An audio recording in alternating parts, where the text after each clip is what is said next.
gentlemen, the winner of this contest. SDL. Two bad bitches, one hot track. B3CCA, bitch. Two bad bitches, one hot track. Hello, hello. It's that B3 flow. You said you know me? I think you don't. My friends are rich and you're looking hella bro. With Matt, I'm the real rough rider. Can't keep up, my arms must be tired. Slow-mo, super villain, Zack Snyder. You talk shit, but I know you're a subscriber. DSL on our lips cause we're naughty. Hannah Montana acting like Miley. We can't stop cause we're the life of the party. Got your man squirming, Scotty too haughty. SGL with a $sign, yo. B3CCA with the 3 cause I'm cool. Face hat, ass fat, say that. Two bad bitches, one hot track. Haters on your grip, that's priceless. Haters got no dishes, that's wifeless. Diamonds in my mouth, I'm priceless. Always ready for a fight, can't try us. You thought I'm a thotty, you thought wrong. Just a hottie with a body and a thong. You wanna fight, let's get bloody like Carrie. I'm queen of the prom. SDL with a $sign, ho. B3CCA with a 3 cause I'm cool. Top of the Indies, now on top of the charts. We're spending our cash and breaking your hearts. Cool. Back at SDL, bitch. Back at SDL, that's perfection. Me and Steph are the dream that's inception. Face high, fast, ass, big money, stay high. Two bad bitches, one hot track. It's two bad bitches, one hot track. Two bad bitches, one hot track. B3CCA with the 3 cause I'm cool. Top of the Indies, now on top of the charts. We're spending our cash and breaking your heart. Two bad bitches, one hot track.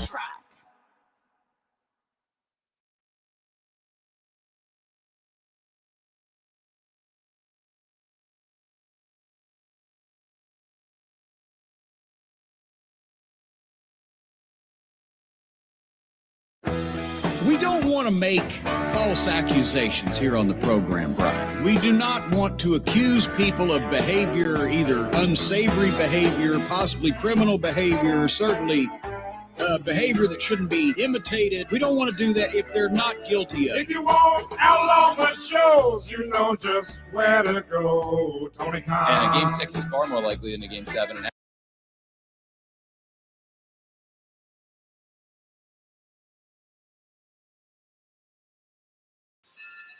It is a fast-acting viral strain that infects the host immediately, and upon getting sick, the infected will become racked with coughs, sweat profusely, and start to get the shivers and chills.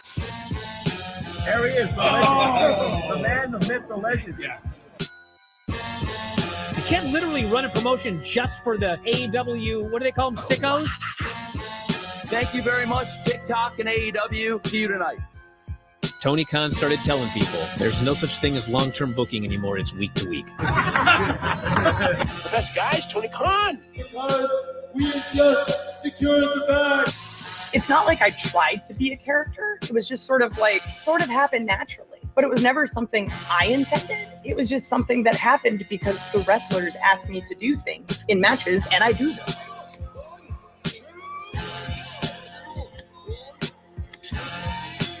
If you run a promotion just for the sickos, you're going to do 400,000 viewers eventually. Mother effing melts. You know that SmackDown actually went over and everything? Yeah. You know, what's the point? The point of SmackDown. What are you getting at here? That the DVRs didn't pick it up. Did they not pick it up? You know, mine didn't. Let's get into everybody's favorite moment, and it is called Dave Meltzer's Dumb Moment of the Week. What would you like to listen to in your ears? I'd like to hear the flute. Well, if you'd like to flaunt your flute, then we can find you a flautist. We have just secured the bag. It doesn't help me. Okay, so complain, but I will complain. Let me out of my misery. And when I heard that, I was like, what? Thank you, fuck you, bye. Boom.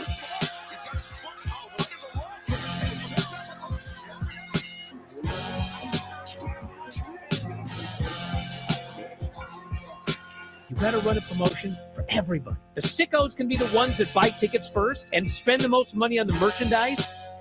Because we have just secured the bag. But, like, you got to promote for everybody. Then you'll have a lot of viewers. I think we proved a lot of so-called experts. We made them look like idiots. We're not going anywhere. Tony Khan's not going anywhere. You'll also be there on TNT. You'll be in 2 places in a month. You'll be around like my favorite movie. Time God. So great, Pittsburgh. It's not like I tried to be a character. Sort of happened naturally. The best guy's Tony Khan. To keep themselves safe.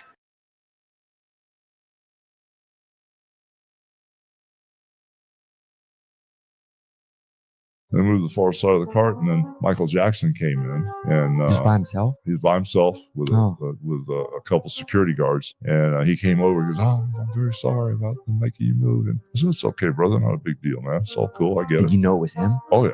I really didn't talk to him other than that to say it was cool. That's the only time I've met him was when they made us move down and get out of his way. You know, I don't think they wanted us looking at him or anything. But he came down and apologized. Oh, he did? Yeah. Did he look like a little, or did he seem like kind of not? What did he seem like? I don't know. I was just sitting down, and he looks like he does on TV to me. You know, he had the black hat on, and he was all covered up and had the glove, this thin glove on. Because he was like, that must have been interesting for you to see him, yeah, right? My daughter Brooke was flipping. You know, she was like 7 or 8 years old. I can't remember. But that's the only time I ever met him. He was real polite, but the security guards were pricks. Yeah. But I understand why they had to do it. I get it. Yeah, he's probably paying him a lot. Yeah, plus he didn't want his picture taken and didn't want to be asked for autographs, so I get it. Yeah.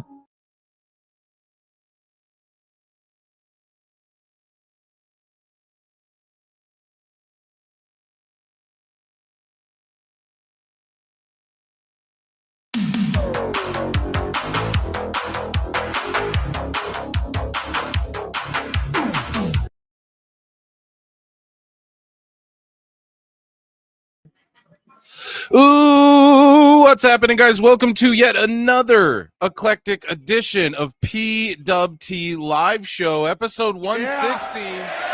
Yeah. We had, a 9+ hour live stream yesterday. And look, it's already 240 of you watching already. So round of applause to the PWT universe, who's back here today again for Evolution 2. Evolution is a mystery. I just hope we see AJ Lee, right? Who's with me? So, guys, vote in the poll. Do you think we see AJ Lee tonight at Evolution? I say we do. Evolution 2. Hopefully we do. We know that we have an all-male commentary team. We're about to talk about that in a minute. We don't have much time before the event starts, so I am going to get into some hot news and lock in some picks and all that. But if you're on X, consider coming over to YouTube, youtube.com/@prowrestleclips. That's my YouTube channel. The link is somewhere around there. We're almost at 7K subs. We crushed over 3 million views on the channel, by the way, guys. Amazing. And then on my backup channel where the replays play, the secondary channel, over 250,000 views and over 2K subs over there. I mean, you guys are goated. Guys, consider becoming a member for only 99 cents. You get access to my Monday shows.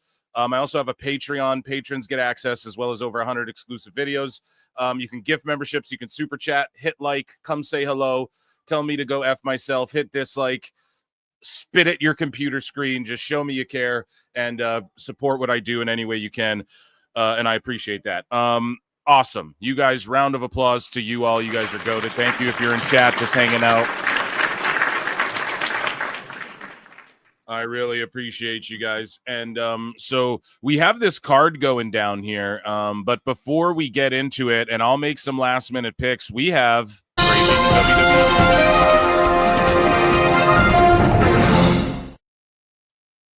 So if you guys were here for yesterday's Saturday night 9-hour-long stream, you would have probably heard me marking out over the Seth Rollins moonsault spot where it looked like he was working the injury to a lot of people. And that's the thing, man. A good example would be, like, he's wearing tights and knee pads and boots. So a good example would be, go and look at when Francis Ngannou knocked out Cain Velasquez in UFC. At one point, you see Cain like he's shooting in for a double, and it doesn't really look like anything happens, but you see his knee just blows out. When you really look, you can just see the skin sort of like contract, and that may have happened and we just didn't see, and he's had that injury before. I thought it was going to be the ultimate ruse to get the cash-in idea out of everyone's minds so that he could pull it off. But no, it appears like he may actually be hurt, which is fucked up because they put this whole shitty faction together, and now how are they going to explain it? It's just going to be Heyman with Reed and Breaker in the way. I think the pivot for that would be, what you do is you tell a story where they don't, like, Seth comes back and Breaker just is like, fuck you, I lead this group now. Like, this is my wise man, or this is my oracle. Like, you ain't even here, And maybe Seth goes like, I'm a visionary, and he gives the money in the bank to Breaker. I don't know if it works that way, but they'll figure it out. And if he does go away for a while, I mean, when he returns and cashes in and they keep it silent, the place is going to go fucking nuts for that. But yeah, the question just is, like, how do they tell stories now? That's such an integral part. Like, their faction's feuding with heels and faces. So how do you tell a fucking story when it comes to that? Here's Goldberg and Triple H roughing around before his match. How are you? Good? All right. Michael Hayes just dressed like fucking Peter Pan grown up. So we talked about it last night. Brock Lesnar, they're officially selling his flannel shirts again with the Beast logo. And hey, man, you had Gunther beat Goldberg and choke him out clean. I'd bring Brock back for one more, have Gunther choke him out, and just put it on the fucking belt, man. Put that notch on Gunther's belt. You might as well, dude. It's too bad Gunther wasn't there to, like, end Taker's streak as well and shit. That, Taker would have marked out for it. So Evolution's on right now. During the pre-show, they honored the women of the past, and they talked about a lot of the women of the past, and they did a good job showing these packages, and that just hyped up women's wrestling in general. But Kelly and presumably other legends were invited to come sit in the crowd at Evolution, but she turned it down because she didn't feel like it was the right way for her to come back to WWE. Now, I don't mean to shit on Kelly, and she was over, man, but she was a part of the Divas era when it was like no one gave a fuck about wrestling in general. It was that decade there where, like, unless you were a Danielson Punk fan, oh, you liked Sheamus, cool. Like, people weren't really, like, WWE was whack as fuck for, like, a lot of years. She was a part of that era. So I'm sorry, like, you don't get this big, oh, we roll you out like Nikki Bella or Trish Stratus. You don't get that big thing. I'm sorry. If Victoria didn't get that, you don't get it. And I am a fan, but, like, what do you want your return to be? She wrote, "Thank you, love. I was so honored to be invited to Evolution 2 to sit in the crowd. It just didn't feel like the right way to come back." Well, it's not a comeback. It's you are sitting in the crowd and supporting the women's wrestling. This is the thing. And I'm not trying to shit on her, but it's like, go and support women's fucking wrestling, or don't. Do you support what they're doing here, or is it all about you? It's all about you? Okay, cool. Just say that then. She says, "I'll always be proud to have been a part of the first. My heart is with every woman in that ring tomorrow. I'll be back when the time is right." Yeah, so she wants a big, like, Ronda's she challenging for the belt, or so, like, what does she want? I don't understand. Speaking of women on this card, as they play the Katy Perry Rise vignette, if you guys haven't seen it, watch this. Stephanie McMahon posted. This is brilliant work. But CBS Sports reports, or not reports, but has this quote from Raquel responding to Kevin Nash. So Kevin Nash says she needs to work bigger in the ring. And Raquel says, if that's and listen, Awful points it out. Pay attention, pro wrestlers. Don't look up to Dax FTR and Rick Stink and all these other guys and the way they act on Twitter. Oh, they're just working. No, it's cringe, right? Don't react to criticism the way that they do. Okay? That entitled fucking goofy ass culture. Especially when you know, could you imagine like Van Gogh? Could you imagine like Quentin Tarantino freaking out about his art being critiqued? That's why you make it, especially for the wrestlers who go, it's me art, bruv. Okay, then what is art? It is in the womb of art that criticism is born. Motherfucker, that's the point. If it was just for you, you'd do it in your room and go, my art's great. Okay? It's like I've dealt with musicians like that in the past too. Well, I just make music for me. Well, that's fucking dumb. You know, I'm sorry. It really is. Like there has to be some level of, well, we're putting this in the world. So what's the point of doing that unless it's to have people receive it and interpret it their own ways? There's objectively what an art piece could mean, but the point of art is for people to interpret it subjectively and extrapolate what they do from it, right? So I hope I'm breaking that down good enough, but this is how you take criticism. Everyone deals with it, okay? But Nash or Raquel responds and says, if that's something from Kevin Nash, I fully take that to heart. If he thinks I'm working too small, then Mr. Nash, sir, with all due respect, I'll start working bigger. Boom. Oh, no, you're just old veterans. No, why would I listen to old veterans? Why would I do that?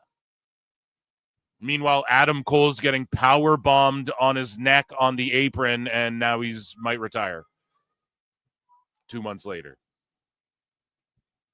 So she says, I hope you'll tune in more and watch Raquel Rodriguez grow bigger and bigger every single time. Boom. Encouraging him, encouraging others. Watch me live up to what your expectation is of me. And then some. If anyone knows how to be cool, big, strong wrestler, it's Kevin Nash. He set the bar for us. Boom. Boom.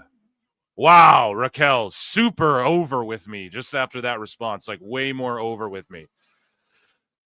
Speaking of Adam Cole, I don't know why this is in this news. This is supposed to be an AEW news, so my bad. I will remove this.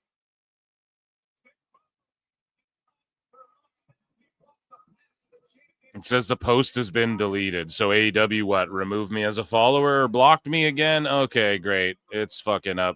But either way, yeah, Adam Cole's retired. So here's Naomi pulling up to WWE shop right before this event, pulling up to the merch. No. What a Naomi shirt say? What a Naomi merch? Where that? Where that? Where that? I was asking the same question. Proceed with caution. No thanks. I told you.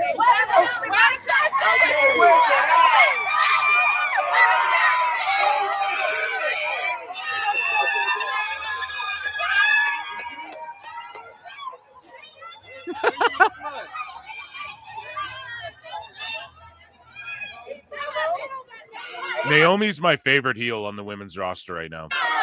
Unless, like, you consider Julia a heel maybe right now, is she? I just think she's, like, a serious ass kicker type. Here comes Stephanie McMahon, huge pops.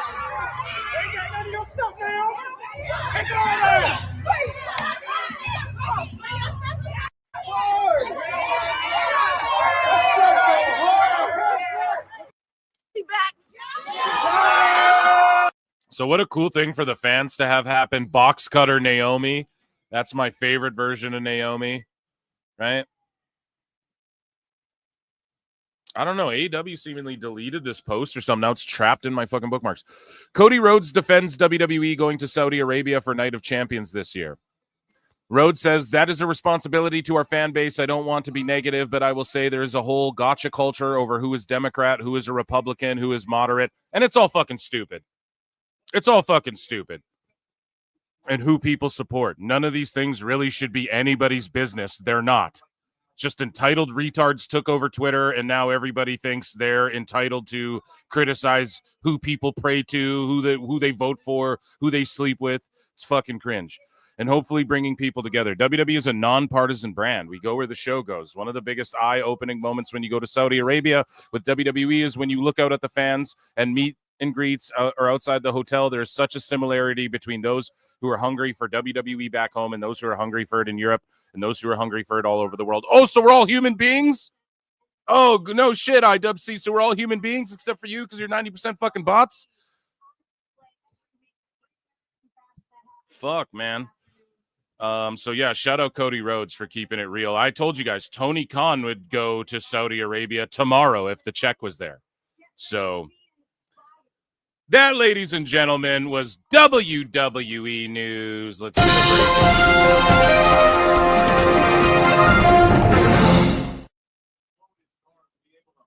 It would be dope if Stephanie McMahon was on commentary tonight. So, okay, my picks really quick for the Battle Royal. I honestly, like, we know the names that are in it. You got to think here, who are the combatants? Let's look at it. I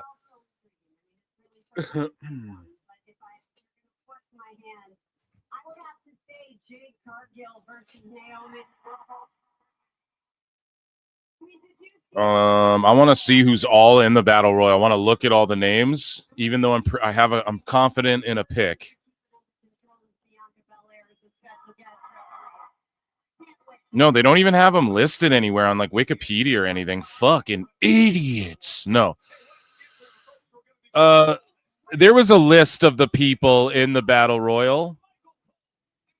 I'm going to say Nikki Bella wins it just because they need to give her a big W. Okay, I'm locking in Nikki Bella because I think her and Liv were supposed to go toe-to-toe, and they're going to, I think, preserve the Nikki Bella stuff. So I'm going to say Becky. I'm going to say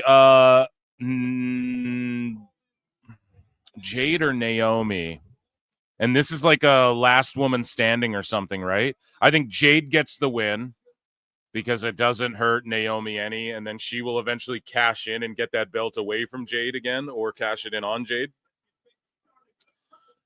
The Fatal 4-Way Women's Tag Match. I have Raquel and Roxanne defending. Charlotte and Alexa could pull it out, but I could see her defending. Jordan Grace versus JC Jane. I could see Jordan Grace winning that title. Becky Lynch, Lyra, and Bayley, which we're about to see. I could see I'm choosing Becky to retain. Tiffy versus Trish. I'm choosing Tiffy to retain. And Io versus Rhea. Now, if we see the NXT women's titles swap, I don't know if we'll see the world's win. I don't know if we're going to see a bunch of title swaps. I think like one or two. I'm going to say Rhea beats Io, and I know some people, it's not the time yet, and Io has Rhea's number, but why else are you doing this match again? Rhea's so over. You guys heard the pops for her. I just think you need a moment where it's like someone standing in the ring, the biggest women's star is going to stand in the ring and fireworks and this big moment for the women and da-da-da-da-da. That's what it's going to be, man. So who's the biggest women's star? Rhea. Who's banged up and why she hasn't wrestled since she won the title? Io. Okay, so I know that she's having. I know she's banged up right now. Okay, a lot of people are. Gable had to go. You're right. Like a lot of people are and were and are getting a bit of time to fucking rest those. So to rest up a bit. So I think Io, I'm not saying she's not going to be able to work or she's so injured she won't be able to work or whatever, but her body of work speaks for itself. It is her first title defense, though, so something makes me think she won't drop it. I'm curious. It's really, to me, and I'm not going to explain why I think of it this way, but it's like it really, with the NXT women's title. Okay, I'm going to actually, I don't know if I'm going to lock Rhea in. Just let me think. I really got to think here. Okay, I'm going to lock in Jordan Grace winning because that's why they put this one on the card. And I'm going to lock in Io winning, actually. First title defense, I'm going to lock in Io. And I know I talked all that shit, but I don't see, they could have that same moment I'm talking about with like the Kabuki Warriors and shit coming out to the ring and like, oh, Io is the, and fireworks and all that. Why couldn't they do that with Io? But Rhea's so over. So that one's really tough. But I just love that like the outcome of that match isn't obvious and it's likely the main event. That's the bonus points I give it. So I'm going to lock in Io after talking all that shit. So, yes, those are my picks. I'm going Nikki. I'm going Jade. I'm going Judgment Day, Becky, Grace, Tiffy, Io. Locked in, okay?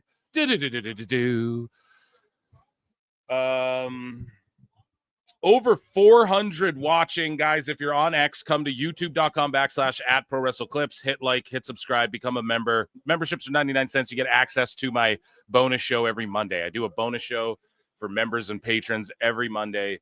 And come hit like, hit dislike, whatever you got to do, okay? Whether you're hate watching, love watching, and vote in our poll over on YouTube, okay? Do you think AJ Lee returns tonight? Now, on the Clips channel, I am actually going to switch the poll up and ask you guys who you think is going to win this matchup, this first triple threat matchup here.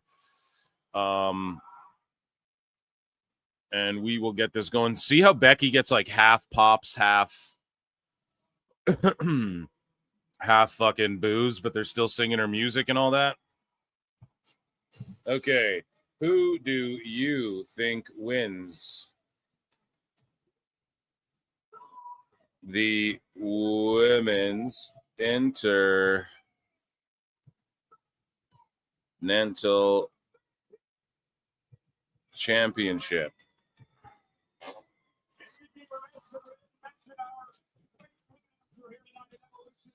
Becky Lynch, Lyra Valkyria. It is odd they didn't put one woman on the commentary team, no? But then it's more, I guess it's just Cole and fucking Barrett, you know? And they're just like, well, why? Just let them do it, you know? It makes sense, but it is a little weird. Okay, there we go. New poll in the chat. Vote for who you think's going to win this women's Intercontinental Championship match. Becky Lynch, Lyra Valkyria, or Bayley. Hey, we want some Bayley.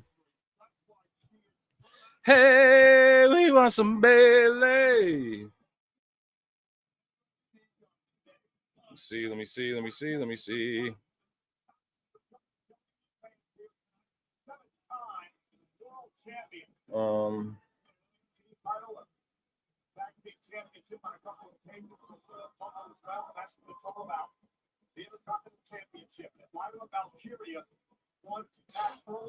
Okay, women's IC title match. I don't know if or when we're going to see a wild AJ Lee, if that happens at all, but that would be really cool. 452 Xia Jout became a new member. Guys, memberships are 99 cents. You can also gift a membership. You get access to my bonus show Monday. Patrons as well. I have a Patreon. There's like over 100 exclusive videos on there too, and access to the member show, and where I watch along like Tough Enough Season 1 and all this type of cool shit. People are going nuts right now for this women's card. Imagine Dave Meltzer saying this was a fucking not a success. But yeah, guys, consider becoming a member. You can super chat into Chris Christman, a member for 2 months. So shout you guys out. We acknowledge our PWT members here. We acknowledge you. Acknowledge me. Thank you guys so much for supporting, and we are underway.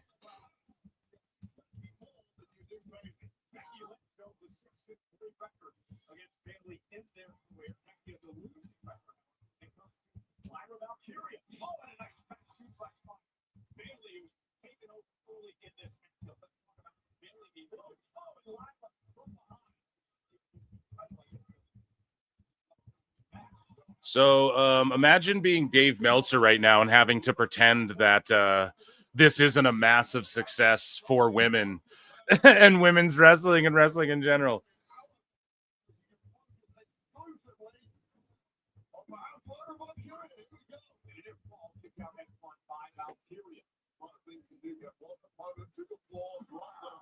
Oh, we are not putting that. Okay, what link am I trying to post here? This one.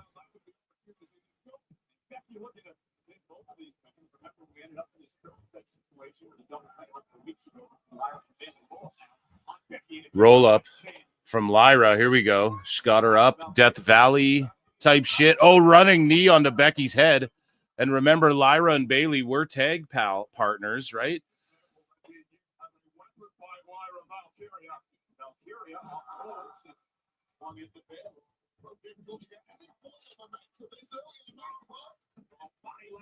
Fucking yeah, I want I'm trying to get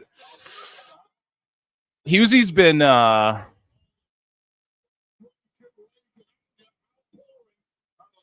Husey said he just dropped some fucking bars about what should happen with Seth Rollins. Do you guys want to hear? Like, this isn't even an allegedly, this is his fantasy mark. Allegedly.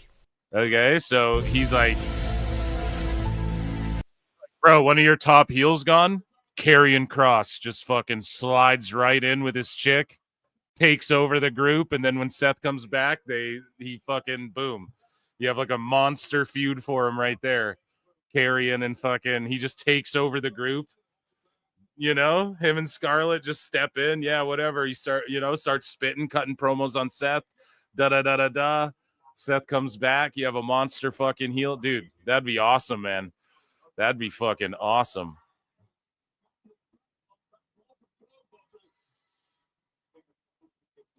That would be incredible.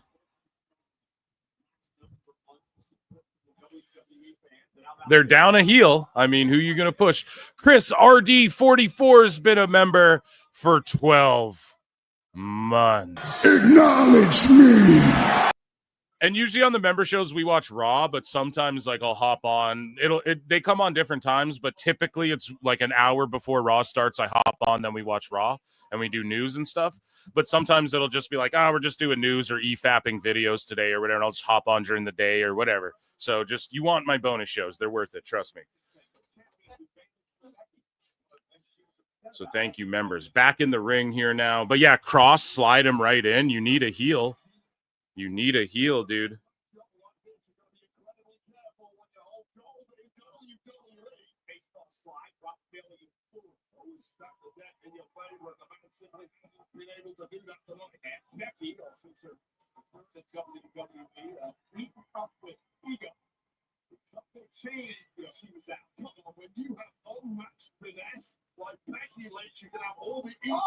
Damn.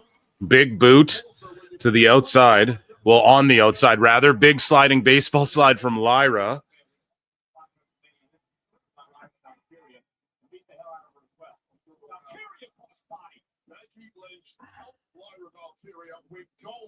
And we will get to some AEW news, I think, here in a bit. There's some fallout from All In and whatnot, so...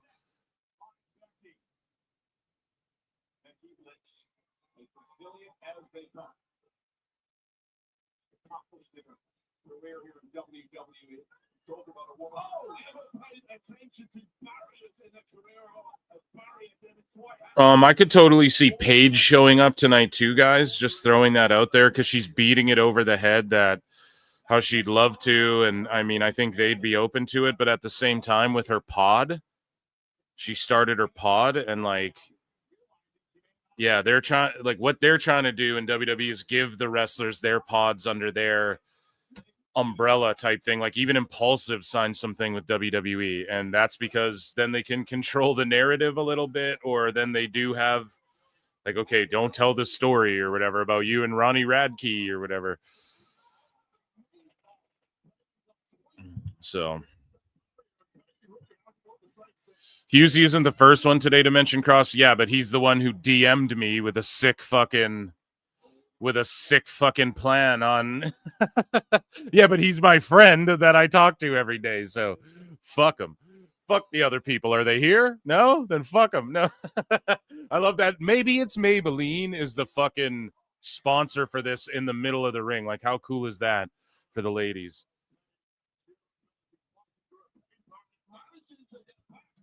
Elbow should get a defamation suit from Britt Baker because her post in support of Adam Cole got a lot of sickos repeating the lie about her cheating on Adam Cole. Yeah. Yeah, a lot of dumbasses there. And then they're attacking her. Why? Because she doesn't want to be in AEW, and he had to retire because dumbasses in AEW powerbombed his neck on a fucking thing and he's never gotten over his vertigo. Yeah. Yeah, that's a reason to attack and cry her and believe fucking Elbow. Anyone who makes a face like Elbow's fucking picture on his thing is not a serious person. It's not a real person you'd ever trust anyone around. Like, you can just tell. Like, come on, man. You fucking... It's crazy to me, man. So, yeah, fuck that dude, even if he was here. And it's unfortunate, you know? And if you guys go way back, like early PWT, I talked about how there was a rumor out there, and I said the same thing the whole time. Like, let's say, what if they were in an open relationship, you pussies? Like, you don't know what their situation is. Shut up. It was the same thing with the Jada Parker thing. It's like, you don't know, like, his wife might be okay with it. You don't fucking, maybe she was just trying to grab a thing. Maybe she was shooting her shot. You know, like, we don't fucking know, man. But for people to just speculate and, like, worry about that, just enjoy your fucking wrestling show. You know, don't attack Britt because she's sad that Adam Cole might. Well, then you wouldn't have broken up with this guy because she knew Garcia was going to power bomb him, Adam Cole, on his neck on an apron or whatever. You know, like, because his bump card was checked off. Their relationship is, she should have toughed out their relationship or whatever. Like, what the fuck? She stayed by him through all the hardships of, like, the whole reality show they shot is about Britt and Adam Cole dealing with his injury and shit. Like, come on, man. People are so fucking gross and weird. And I'm not saying, like, you can't comment on the shit, especially if it's public, or like, okay, Monet starts a whole podcast to announce she's divorced. That's objectively funny and it's gonna be funny, but I'm not gonna speculate. Oh, I bet she was cheating on him and shit. That's when it's just like, you don't know the inner ins and outs of anything, you know? Shut up. Or like when I saw another wrestler, Lady Frost, she's like, hey, we're divorced. Please respect our privacy. Then everyone's like, well, why'd you post it publicly? That's a fair criticism, right? You could have just not even said anything. No one was asking, you know? But the reason she does that, though, and I'll defend her, is that because if pictures come out of her with another dude, people are going to go, what, are you cheating on whatever? The internet's so sick. Such a sick fucking place. Let's see here. 626 for 2 says, keep Paige and company away from the new IC belts. Yeah, no, she won't be winning no titles, bud. That's for goddamn sure. Yeah, dude. For the love of God, keep what was his name? Brad Maddox away from the women's division. Yeah, this match is going, guys. I'm locked right in. Oh.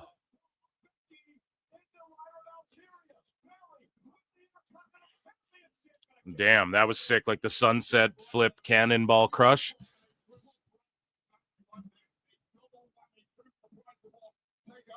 Lesnar's daughter's gonna get some dude pregnant. Yeah, bro. Yeah, dude. It's 2025, man.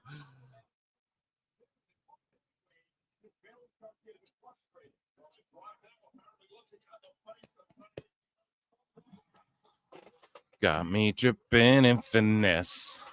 It don't make no sense. Got me dripping in finesse. You know it. You know it. Lesnar jeans suplex the Sable jeans out. Yeah, dude. It's true, man. No, I think that might be his daughter from his other.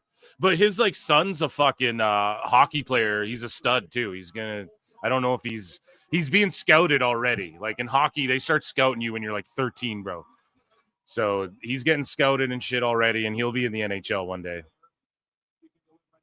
Hopefully playing for a good Canadian team. The Oilers, they fucking scout and develop all those Saskatchewan boys. So I think he's playing for like an American team, but I mean, that'd be cool. Fantasy Mark book in here in 10, 20 years. Maybe we got a Lesnar on an Oilers team. That'd be sick.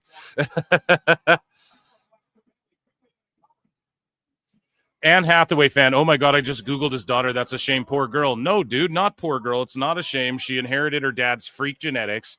She's going to be a multi-millionaire on her own merit in her life based off sponsorships, and she's going to be in the WWE one day. Let's be real. Brock's daughter, like, they're going to NIL the shit out of her, and she's going to get bit by the wrestling bug. Oh, Lyra! Oh my God! Holy shit! Oh, the 4-horse woo!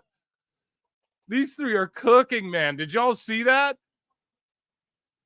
Yo, Oh, damn, son. That was crazy. Off the top on the rose plant.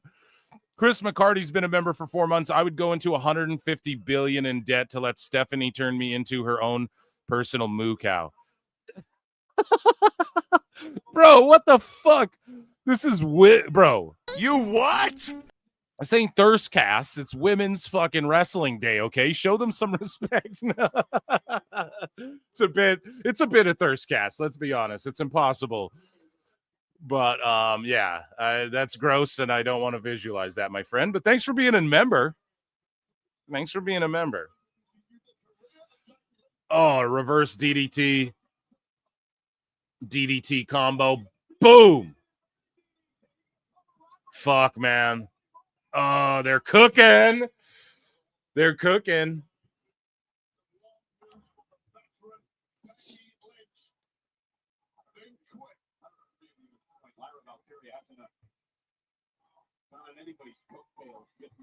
Turn into a moo cow, I'm dead. I know, dude. Just that visual.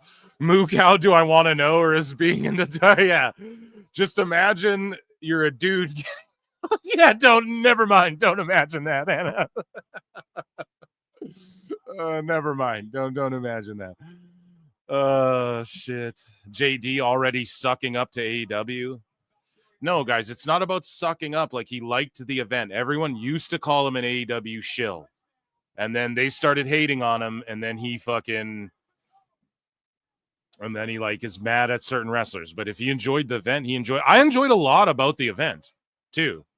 You know, like there was a lot of shit that I could point out that I enjoyed, and honestly, it didn't leave as bad of a taste in my mouth as a lot of other AEW pay-per-views had. So, but if he is sucking up, or maybe I'm wrong and you're noticing, no, there's real ball kissing going on. It's just the same thing we talk about all the time. Like, it's him standing outside the place, begging to get in, according to the wrestlers. He wants to be in their inner circle. He wants to be one of the boys. Soon as you cross over to that, you're fucked, you know? They got you by the balls, and they're never going to let you in. So it's unfortunate. I don't like him losing gigs and shit, but oh, and then what is she doing? Oh, rolls out of it. Bailey to belly. Incredible. Kick out. Yeah, Alba's an example of sucking up. Yeah, because it's just what he does. It's that simple, because Tony responds to his little tweets, and he has his phone number and shit, and then that's why they kiss ass, you know? Crowd chanting, "This is awesome." White hot crowd. This match is cooking so hard. Big slap from Bailey.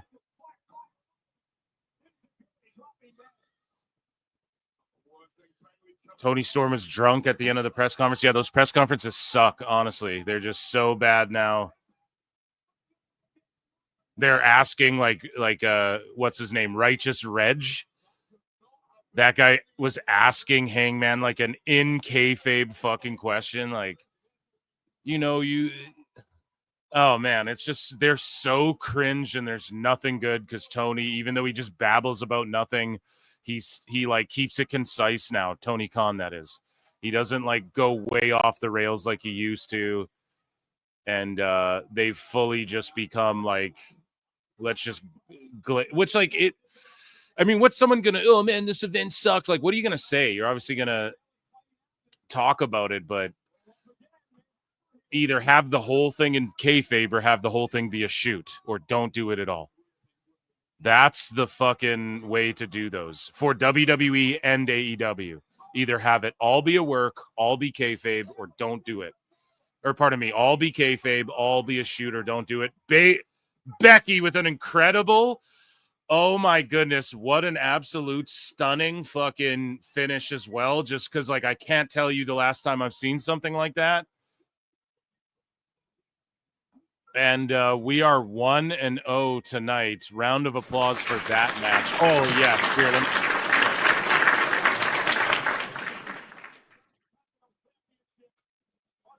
Let me end this poll in the chat.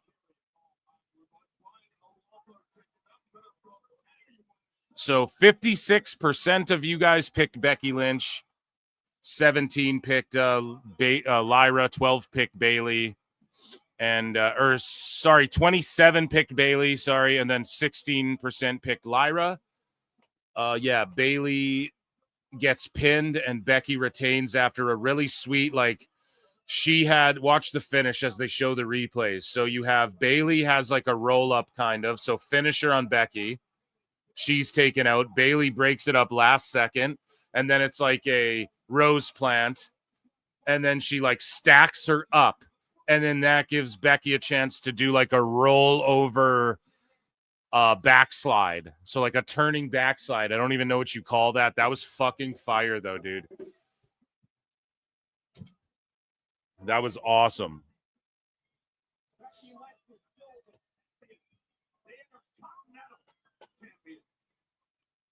Good shit, pal.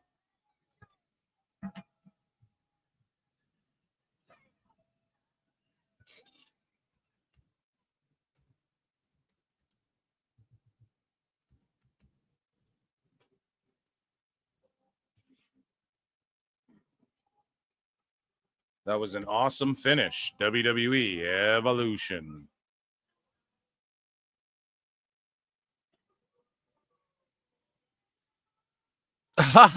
Everyone's so mad at Dean Cain right now because he didn't watch Superman. Then he talked shit about it.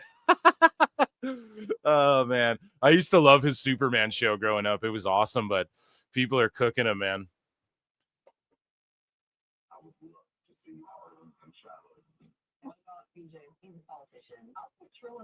Who's been keeping up with LFG? I'm like an episode or two behind. Tomorrow or tonight, I'm going to rewatch the first episode and watch. I'm going to catch up.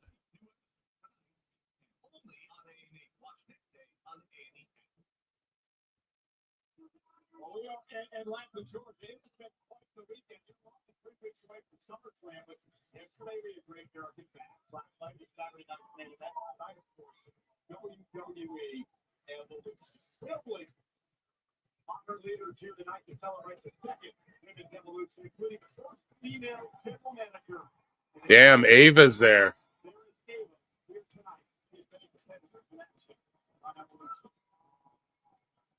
Also a man who has championed women's wrestling around the world. He's a former world champion. He's a Hall of Famer. He's the world. Mark Henry's here. They updated him on 2K as well. Lincoln Hawk gifted 5 Pro Wrestle Clips memberships, and here is Vicky Guerrero, and listen to the pop. For Vicky Guerrero. Damn.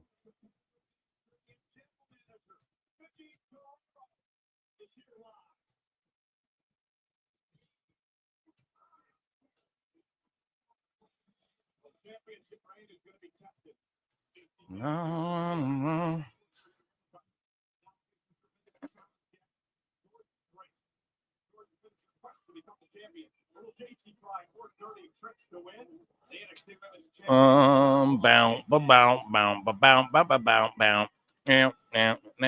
Now.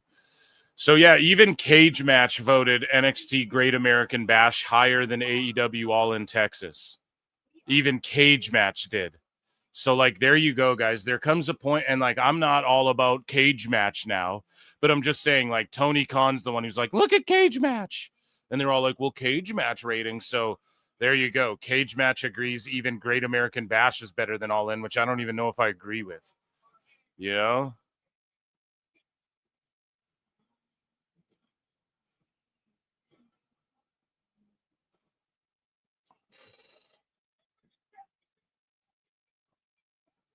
It would be awesome to see Gail Kim here, though, or something, right?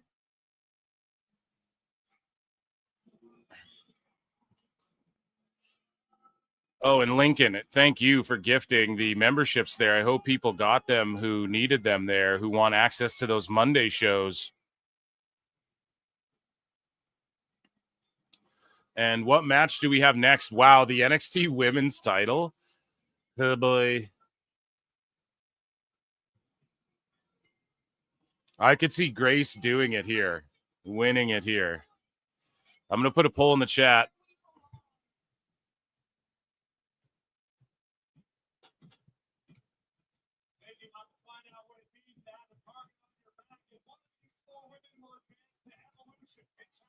the women's NXT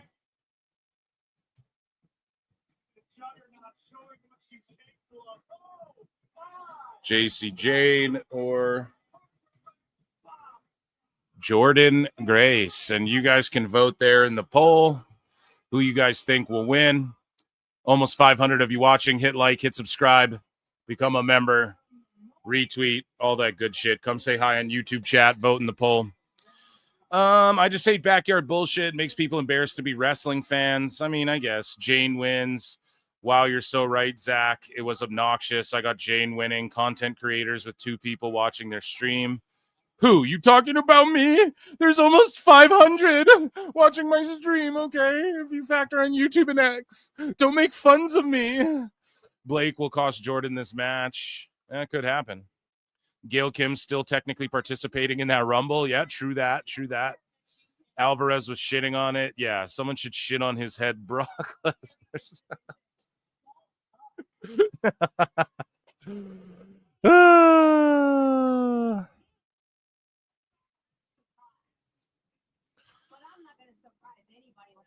So joining us on the show,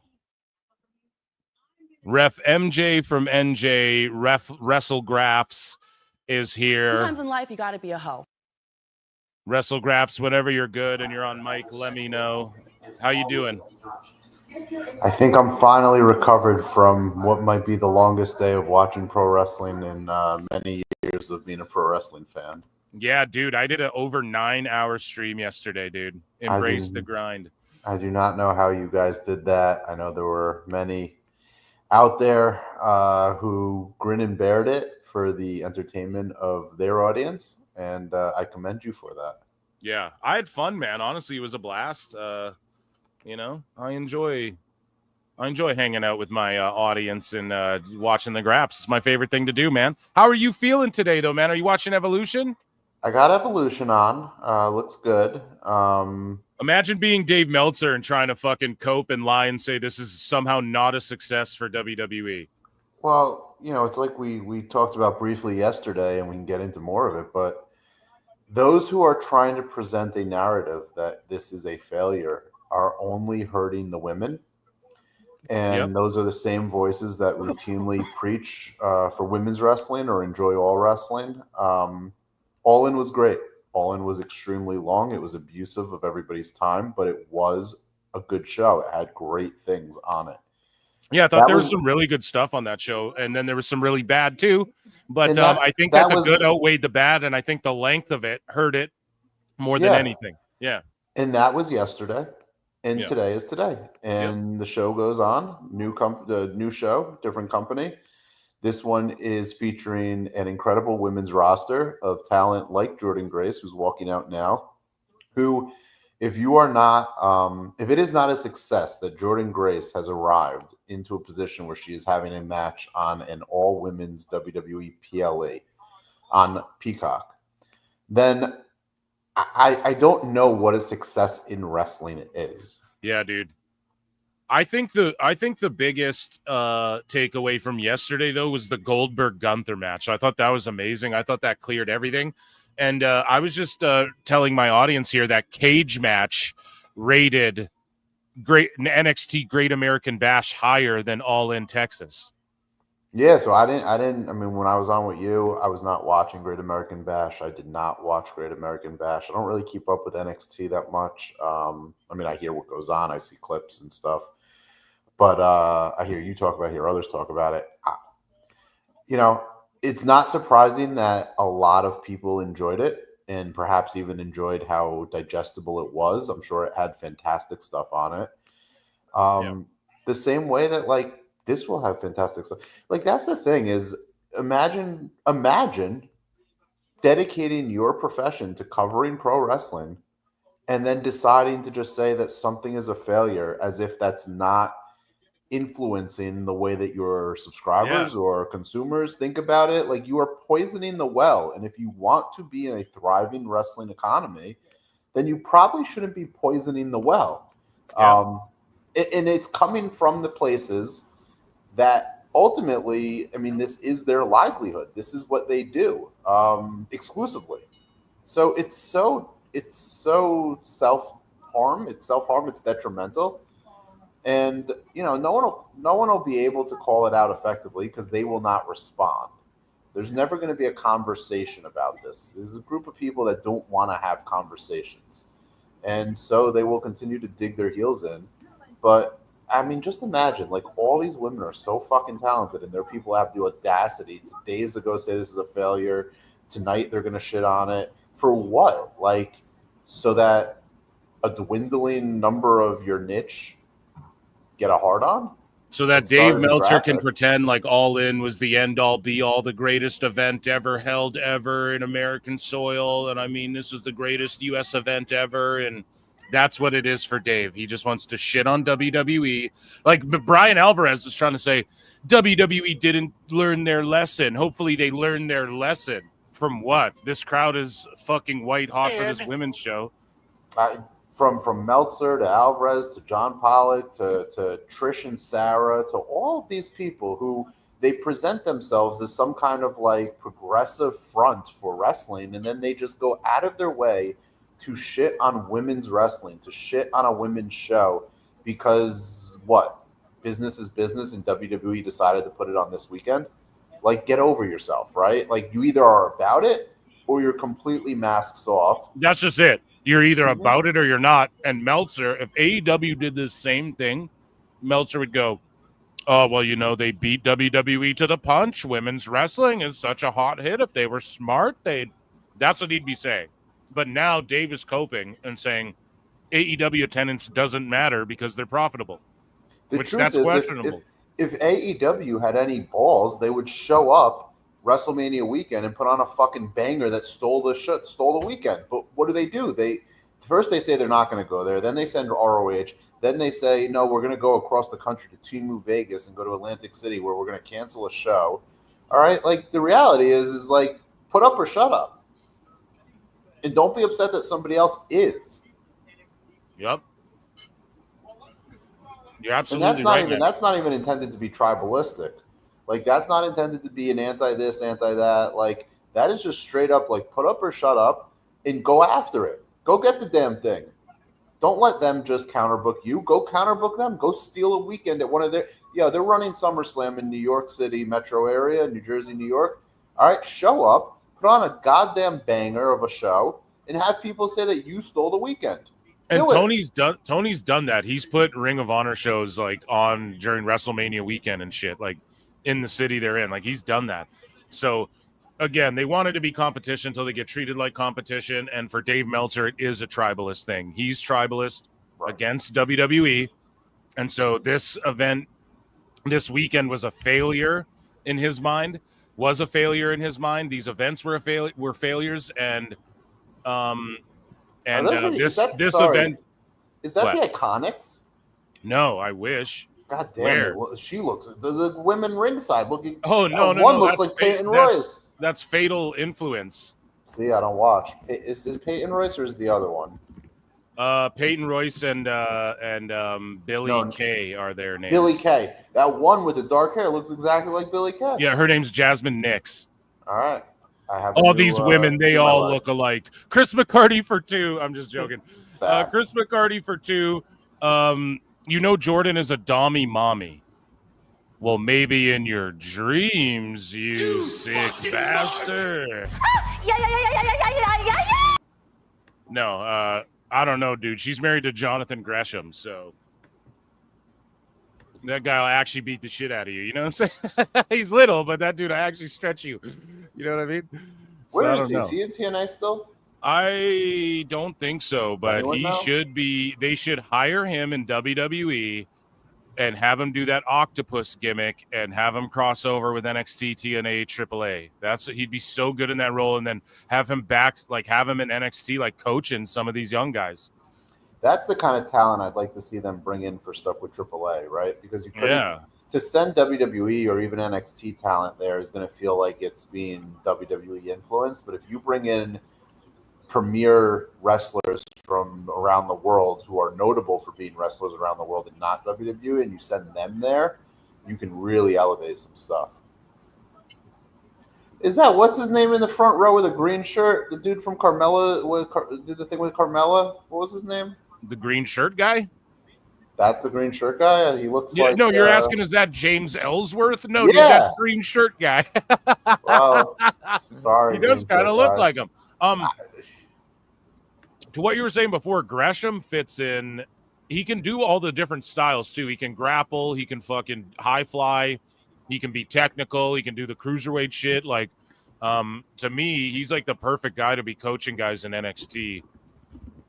Yeah, because even as a little guy, I'm not going to say he knows how to work big, but when he was the ROH champion for a second there, like he was all about just like technical shit and using his some of his more power-based moves and like working a slower speed and shit and like attacking limbs. And I just think he could train guys that are bigger than him as well. Like he could really help just work on their technique and stuff like that.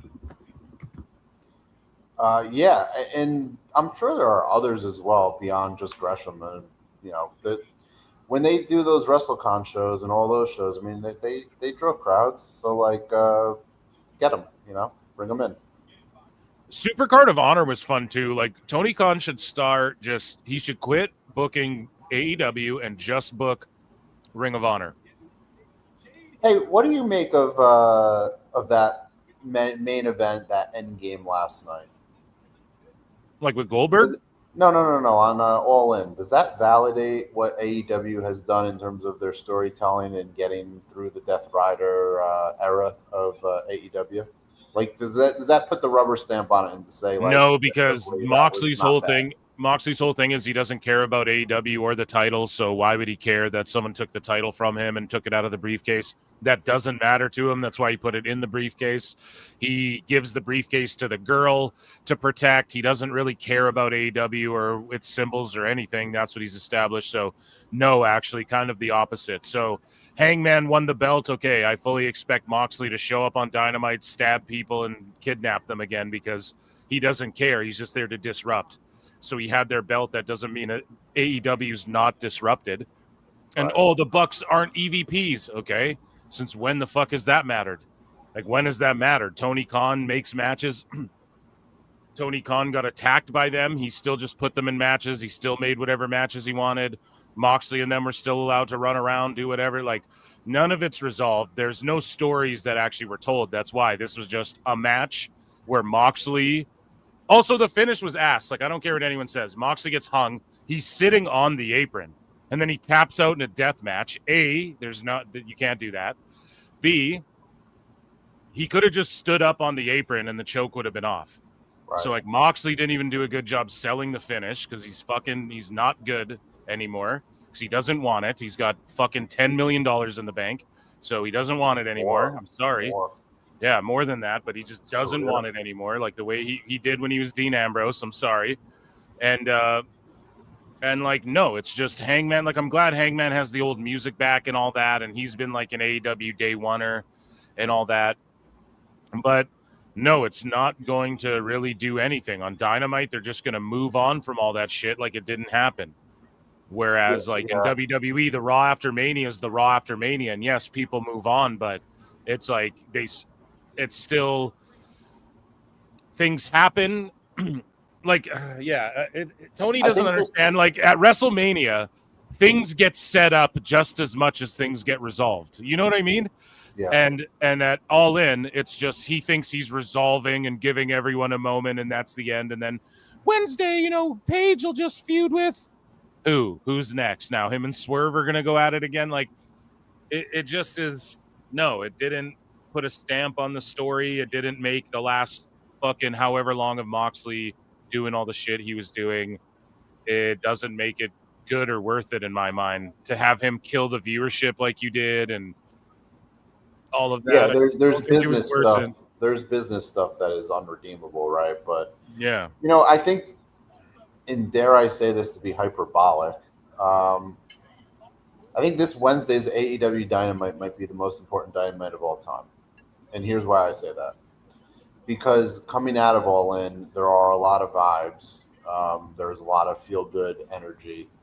And you know, you and I will both say, like, the show had a lot of great shit on it. Probably Yeah. outweighs the bad, and the length is what it is, and that might be a separate conversation.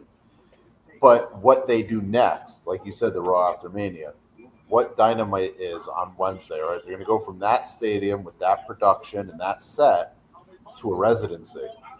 And I know. That's going to be, you know, let's see what the tune-in is, right? Because if it doesn't spike a viewership or pop a viewership, and we see It won't. I don't think it will, unfortunately. I think there's a chance that you see like a strong 600s number. Yeah, but that's is not it something that can sustain itself? That's what I mean. Like, it's not like what happened on that show. Everyone just be honest. AEW fan or not, just step back, be honest with yourself. What happened on that show that makes you go, I have to tune into Dynamite to see what Hangman cut an impassioned promo and then get interrupted by someone to see Hangman be champion again? I wonder if the Death Riders are going to show up. No, everyone wants them gone. Like, even hardcore AEW fans are like, thank God that's finished. They should be off TV for a while. Yeah, so... And if and when they return, although I guess you can have Claudio feud with some people he's got beef with, but if and when Jon Moxley returns in a little while, he should exclusively be targeting the youngest and younger generation of AEW, so to say, I want to kill this place, and I'm going to go after the young people. Like, what does Monet do now? It's like Tony I said, Storm I think Wednesday is very important. What does Tony Storm do on Wednesday that makes you go, I have to see this? She comes out, talks shit, does a funny little segment, and then someone else, new challenger approaches. That's all AEW has. They didn't set anything up. They didn't plant any seeds. They don't have other characters where we're like, that's definitively the new number one contender. JC Jane just stole the win after the belt to the back. That match.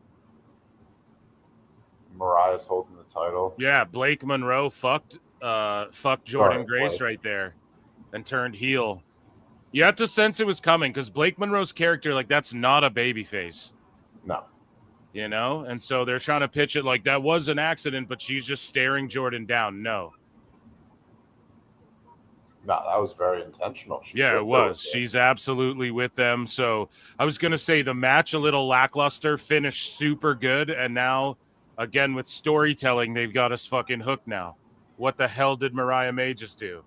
And now she's down with Fatal Influence. No, she's kind of eyeing them up like, I'm not really down with you either, but... Or maybe she's just upset that accident... No, she just walks away. That was intentional. Yeah, dude. Muscle Muffin ain't a goddamn thing. And yeah, see, she eyes up Fatal Influence, and she's not... She's not with them, but she's not against them. She's laid her claim as a fucking heel. And that was awesome. I thought that was a great finish. JC Jane got the win. I'm 1-1 tonight.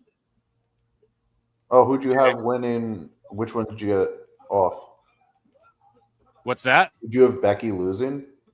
No, I had Becky winning, and then I had Grace winning. Jordan Grace winning, yeah. Amazing.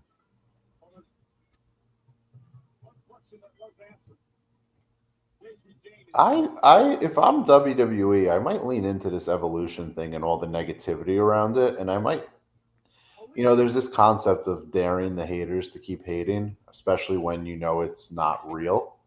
Yeah. I might run an evolution every quarter. I mean, you do a Saturday night main event every quarter. Can you do an evolution every quarter? And that is tonnage. That is content that you can package with the PLE deal. And, it's no different than running an NXT event every month or whatever. You just, you keep this special once a quarter and you give the women the opportunity and let the haters hate, because they will work themselves into a corner, into a box where they will just be haters of women wrestling because they hate WWE. Is this the same venue that SNME was held in? Yes. Okay. And so there's synergy there to run these events. You can pair them together and do it quarterly. I don't know when they can start with that coordination or planning of that based on venue bookings and stuff. But I think that's something that I would earmark as an opportunity for WWE. Man, that referee, Vicky D'Erico or whatever, man, that ref. Like, Christ, why isn't she a wrestler? She is stunning, man. Yeah, so yeah, man. Hey, did you see this statistic? I don't know. Did you see this statistic that All In featured like only 55 or 57% wrestling? Yes, man. They're going more WWE-ish. That's what they have to do. That's what they have to do, man. And they're realizing that. And they realized with this show that they couldn't go all blood and gore. And actually, I have CM Punk's agent, who's like a notorious AEW hater, by the way. And he's like exposed or brought up a bunch of shit that I would love your thoughts on. Maybe we could get into that. I'm trying to pick my spot on when to get into that in AEW news. But yeah, we have his agent and the agent. Jazz is here, former 2-time women's champion. Ivory's here. Kelly turned down the chance to come do this because it didn't feel right for me. Like she needs a fucking title run.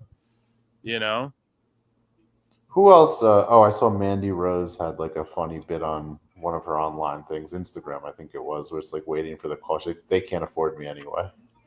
Probably right. Miss Jackie.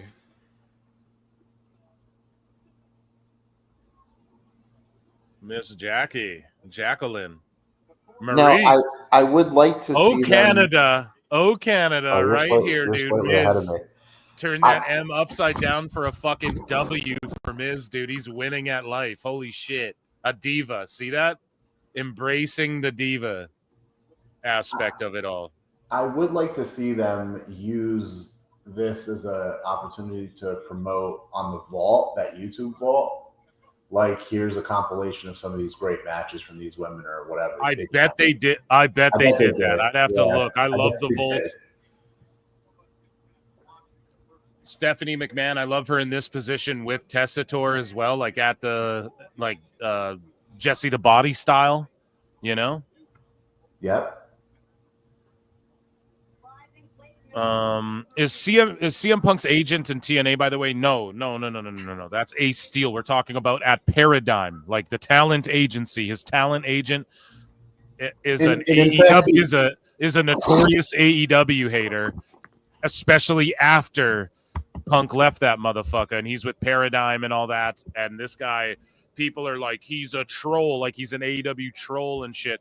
Maybe we can get into it. I can pull some up. It's Nick, right? I'll show you here in a second. He's an agent for a bunch of wrestlers. A bunch of wrestlers. And Paradigm represent a bunch of wrestlers as well. Let me just look and see what we have here. In fact, if it's the same person, I'm pretty sure it's the same person. It is for sure. I'm just doing something else like off screen here. I'm just fucking lining shit up, and he represents several of the talent on the show tonight.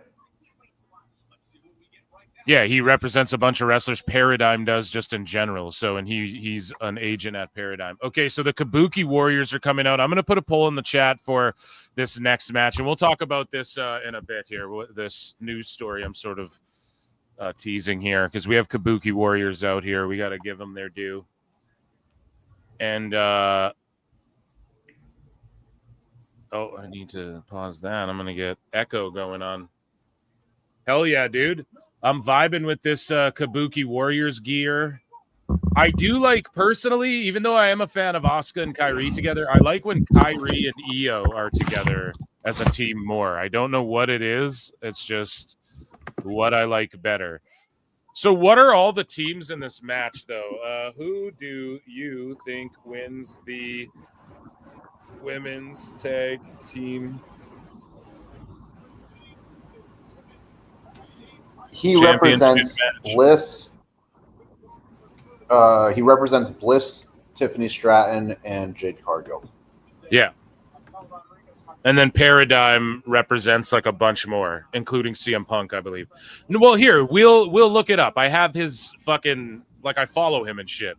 Like, I have it all bookmarked here. Just we'll get to it. What's the other teams on this match, though? It's fucking, I forget, Judgment Day, I think, right? So Judgment Day,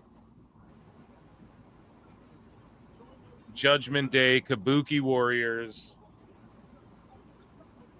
I'm totally forgetting. Roxanne and Raquel, thank you. Soul and Zarya, and then Charlotte Alexa, thank you. So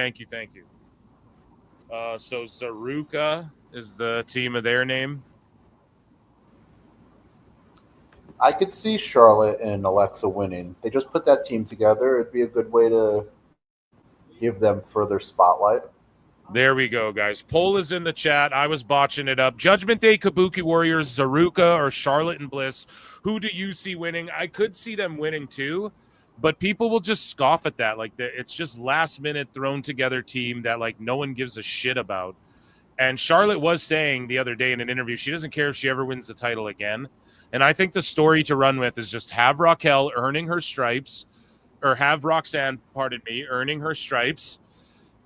With Raquel in the Judgment Day, and then when Liv comes back, boom, that's how you get Liv. You turn Liv into a baby face, and you have them fight over Dom sort of again, but just Judgment Day in general. And Judgment Day's ever changing, and you have Raquel like turn on Liv, and then you get a big Raquel versus Liv match, falls count anywhere, whatever. Liv can get the big W over a big nasty opponent, and yeah, you just have Roxanne. Like, that's the story to tell. And you have the Judgment Day dripped in gold. Remember, Dom's the IC champ, JD and Finn are the tag champs. They're not going to take the tag titles off of Judgment Day right now on the women's side, I don't think, because it sort of ruins what they're building with that team being dripped up in gold again. Which, by the way, shout out to Judgment Day for being everlasting, ever changing, and being like a main focal point on Raw for like going on 3 years now, and them being dripped in gold again when everyone thought like the hottest part of their run might be over. Nah. It's only picking up. Like, when Liv comes back, it's going to go crazy again. And when Finn and Dom turn on each other, eventually it's going to go crazy again. So Chris McCarty for 2 says Zarya's just JoJo Siwa, who got into wrestling. The Australian JoJo Siwa. Yeah, I don't know, man. I think JoJo Siwa ripped Zarya off. Okay? Exactly. No pop. You're totally right about Judgment Day and their kind of evergreenness. They keep reinventing it. The group, they have held off on Dom and Finn for a long time now, where that'll mean something, hopefully at a marquee show. Yeah. It's pretty impressive. Yeah, man. And they're just a focal point of Raw. Like, every single show, they're a focal point of Raw. A Raw that is continuously doing around 10,000 or more, attendees, which are coming to see Liv and Dom, and before that it was Rhea and Damian. I mean, these are the group has made stars, which is something you have to credit. Yeah, the reaction for fucking Bliss is crazy, dude.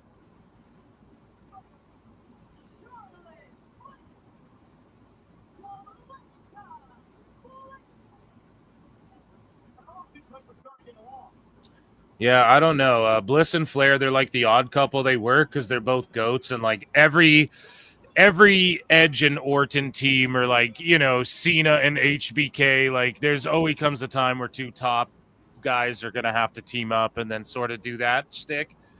And Bliss's gear, by the way, I love this gear. I haven't.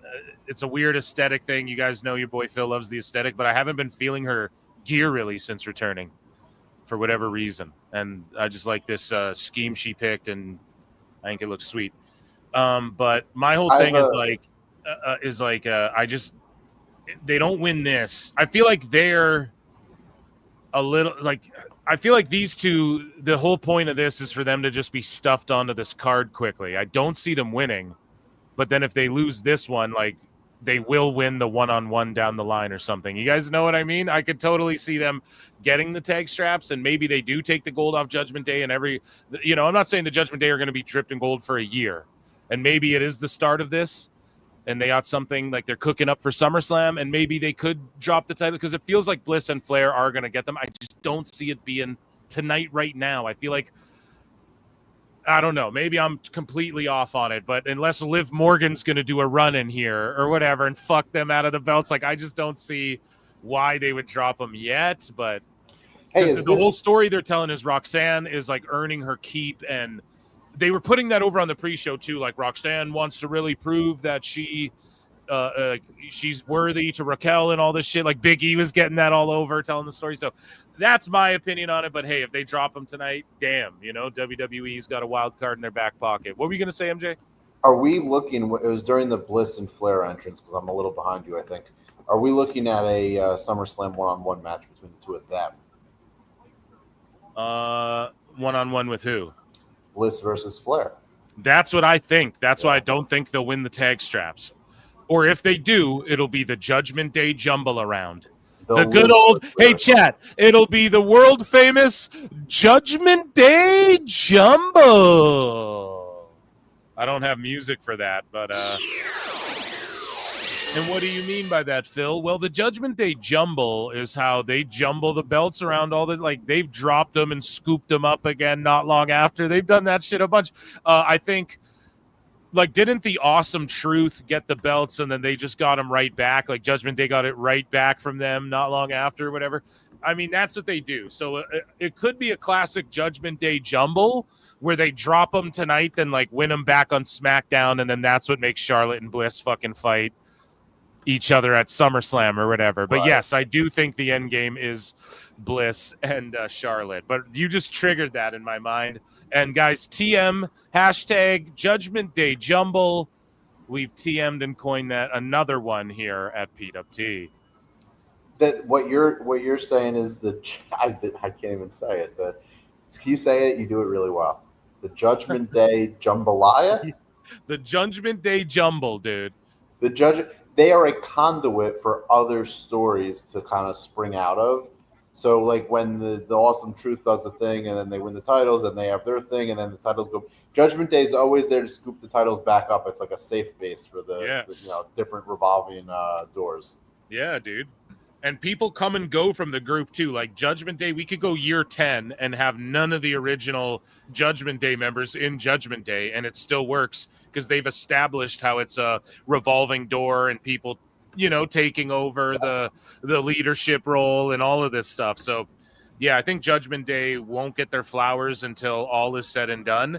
And people will talk about it like this NWO group where, well, how do we induct them? There's like 700 of them who were the original guys, like Finn and Edge and Priest and Rhea and Dom or whatever. Well, maybe not even Edge, but, it'll be they get the induction. He'll be back in time for that induction. Yeah. I would love to see Edge come back and then take over Judgment Day again, maybe one day, like or something too. Like or be the manager for it when he's done wrestling. He could manage and shit. I'm all about managers and valets and stuff, man. And we need some of those legends. Like, I don't want to see Miz leave WWE. Just make him a commentator. Make him fucking... Like, I'm worried he might go, dude. I'm worried he might actually go.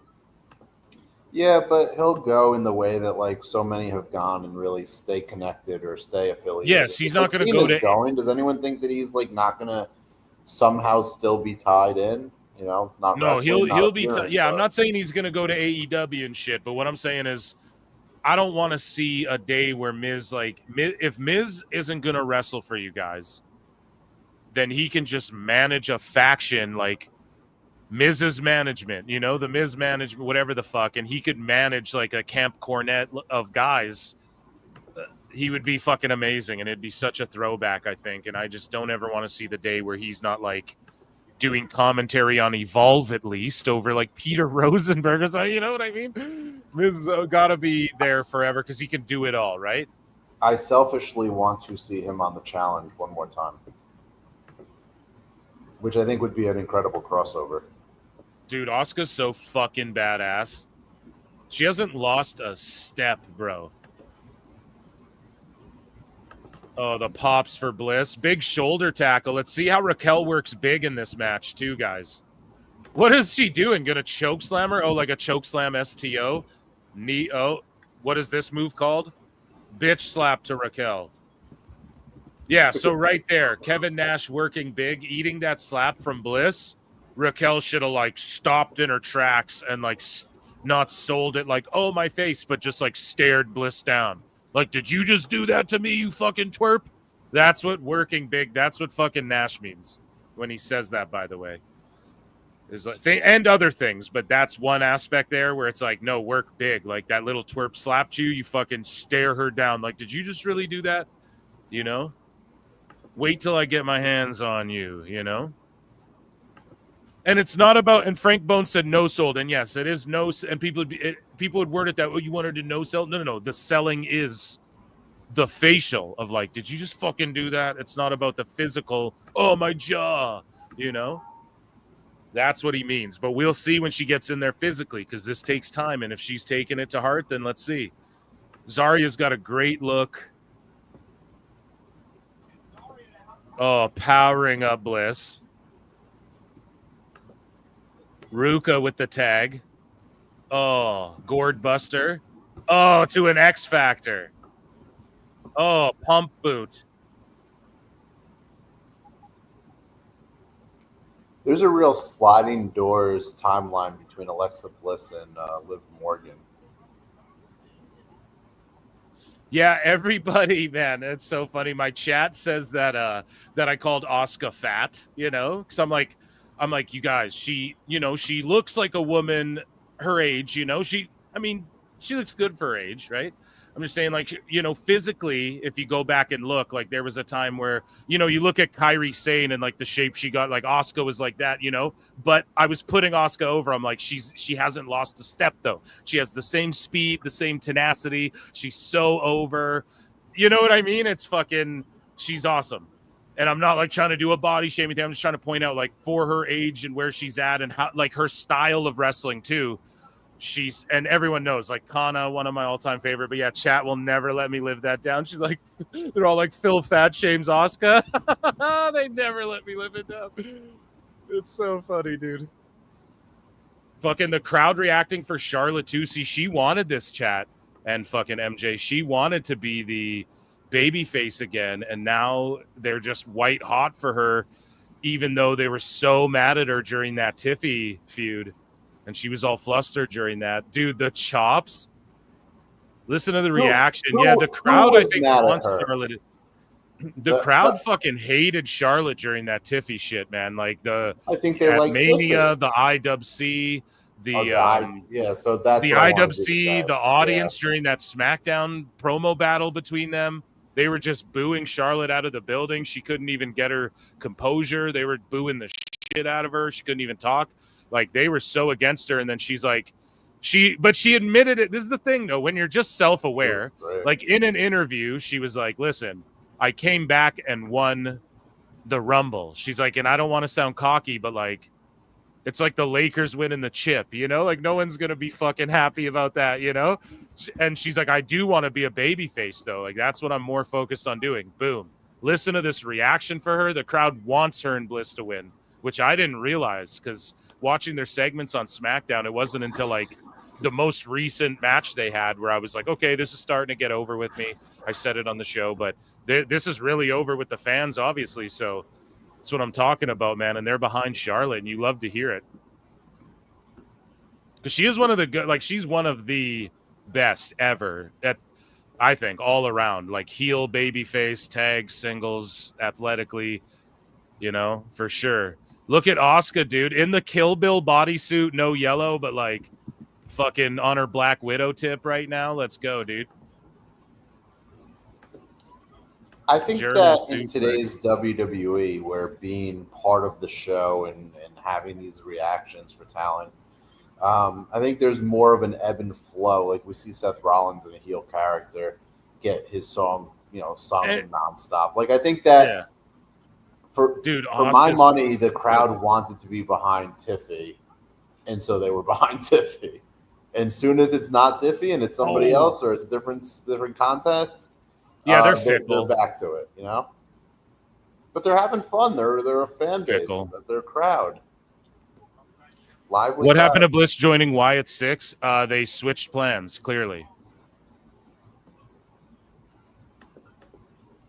Do we know why JoJo Offerman was at All In? I mean, I've come to learn that they apparently were doing some callback to Swerve's like theme in Chikara. But why was she the one doing it? Because Tony Khan can get her and pay her, and why not? And he got her to do like a collision once as well. And Tony's just buying and like weaseling his way into the history books. That's really all it is. But like, I'm not trying to shit on that. Like, he's just a super indie promoter. As soon as everybody accepts that, then it's all good. He's just a mark-ass indie promoter. Okay, so Zaruka, they just steal KC2 shit there, or what's going on here, chat? The fuck? You fire KC2 and Soul Snatcher. Oh, and Charlotte sold that like $1 million. Bro, Soul hits those out of nowhere, too. Like, she's near a buckle, and you forget that that's her move, and she just hits them. Like, she doesn't even need a big running into it motion, really. Twisted Bliss. Or Sister Abigail, sorry, wrong move. They're all spinny moves, though, so. Yeah, this gear for Alexa, I like it. She needs to do more like this. Okay, here's Zarya about to fucking hit her with a gore. What is she doing? What is she setting her up for? Bless doesn't know what to do. She's on her feet. Oh, Charlotte's not there yet. Oh, a spear. Onto fucking Ruka. You're not trying to shit on it, but you did let JoJo take the money. No. I'm not trying to shit on Tony Khan overall. With him just like buying his name in the history books, that's really just all he did. So as far as wrestling's concerned, and no, I'm not mad at her getting money for her and her family at all. I will be the first to defend that. I'm the first to defend. People jumped on her like, oh man, she's like hanging out on a boat with her friends a year after Bray died. Oh, why is she being a thought and stuff? I saw people say shit like that on X a while ago, and I was like, man, are you guys fucking stupid? Like, this woman fucking have fun in her life, Like, trust me, I'm the first. Bliss, you just came back. Don't do shit like that. Oh my God, that's so terrifying. Yeah, no, I'm the first to defend her, trust me. But I was just saying, like, Tony, because it sounds shitty to say he just bought his place in the history books by Kerry Von Erich's on a Legends deal now. Where's the sicko shitting on Legends deals? Well, Tony Khan has a history of like paying for people to come in that we don't know what the fuck they do or like why they're there. Yo, son, working big. Hold up. Raquel worked big as shit. The only thing she did in this match was get tagged in. She ate a slap, got tagged in, walked in, one-hand powerbomb Soul, and won the fucking thing. That's crazy. That's crazy amazing. So I'm 2-1 tonight. Yeah, just to wrap on JoJo. Yeah. I just am genuinely like curious, like what her connection is there. Like I've never heard her talk about AEW. This is the connection, bro. Brody Lee passed away in that company. Okay. Yeah. So then Eric Rowan went there, and Brody Lee Jr. And Brody Lee Jr. was brought into the ring at for Cody Rhodes' WrestleMania moment, and that family and the Wyatt family and Bray and Brody Lee are like two of the guys in the business that no one ever has a bad thing to say about ever.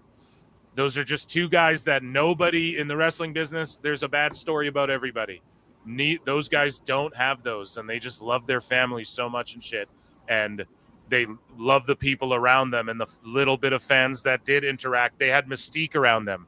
They were two of the last guys with Mystique, and all of these factored. I'm just getting to the point that WWE's still releasing like Wyatt 6, fucking Bray Wyatt unreleased footage in WWE 2K and all of that.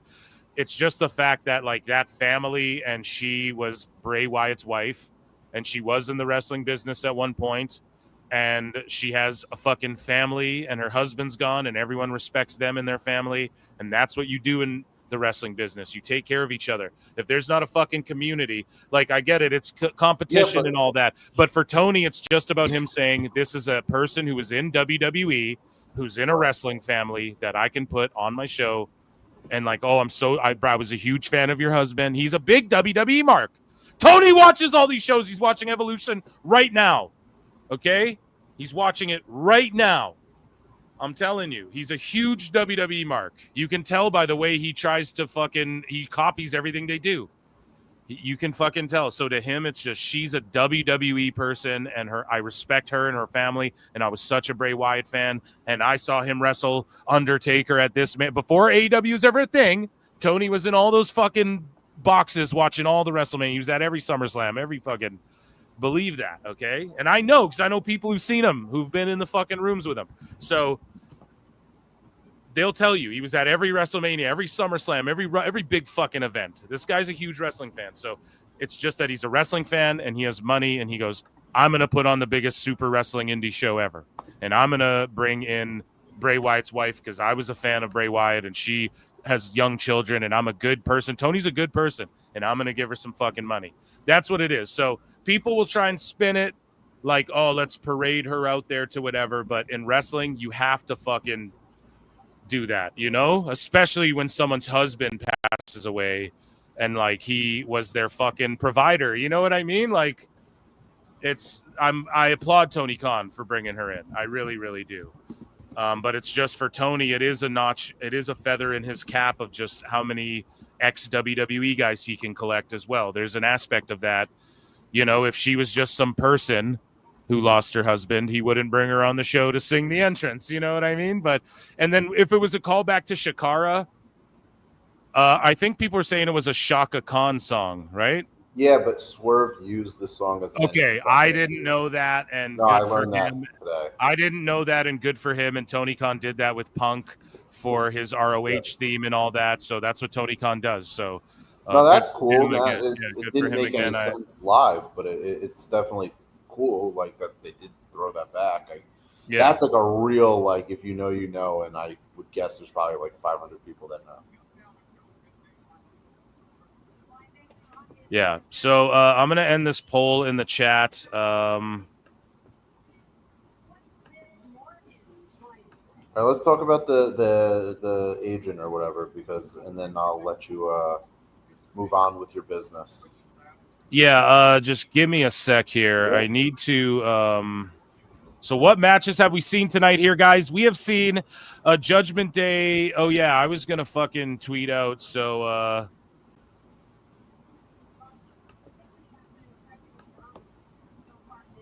I'm just going to tweet out Raquel Rodriguez.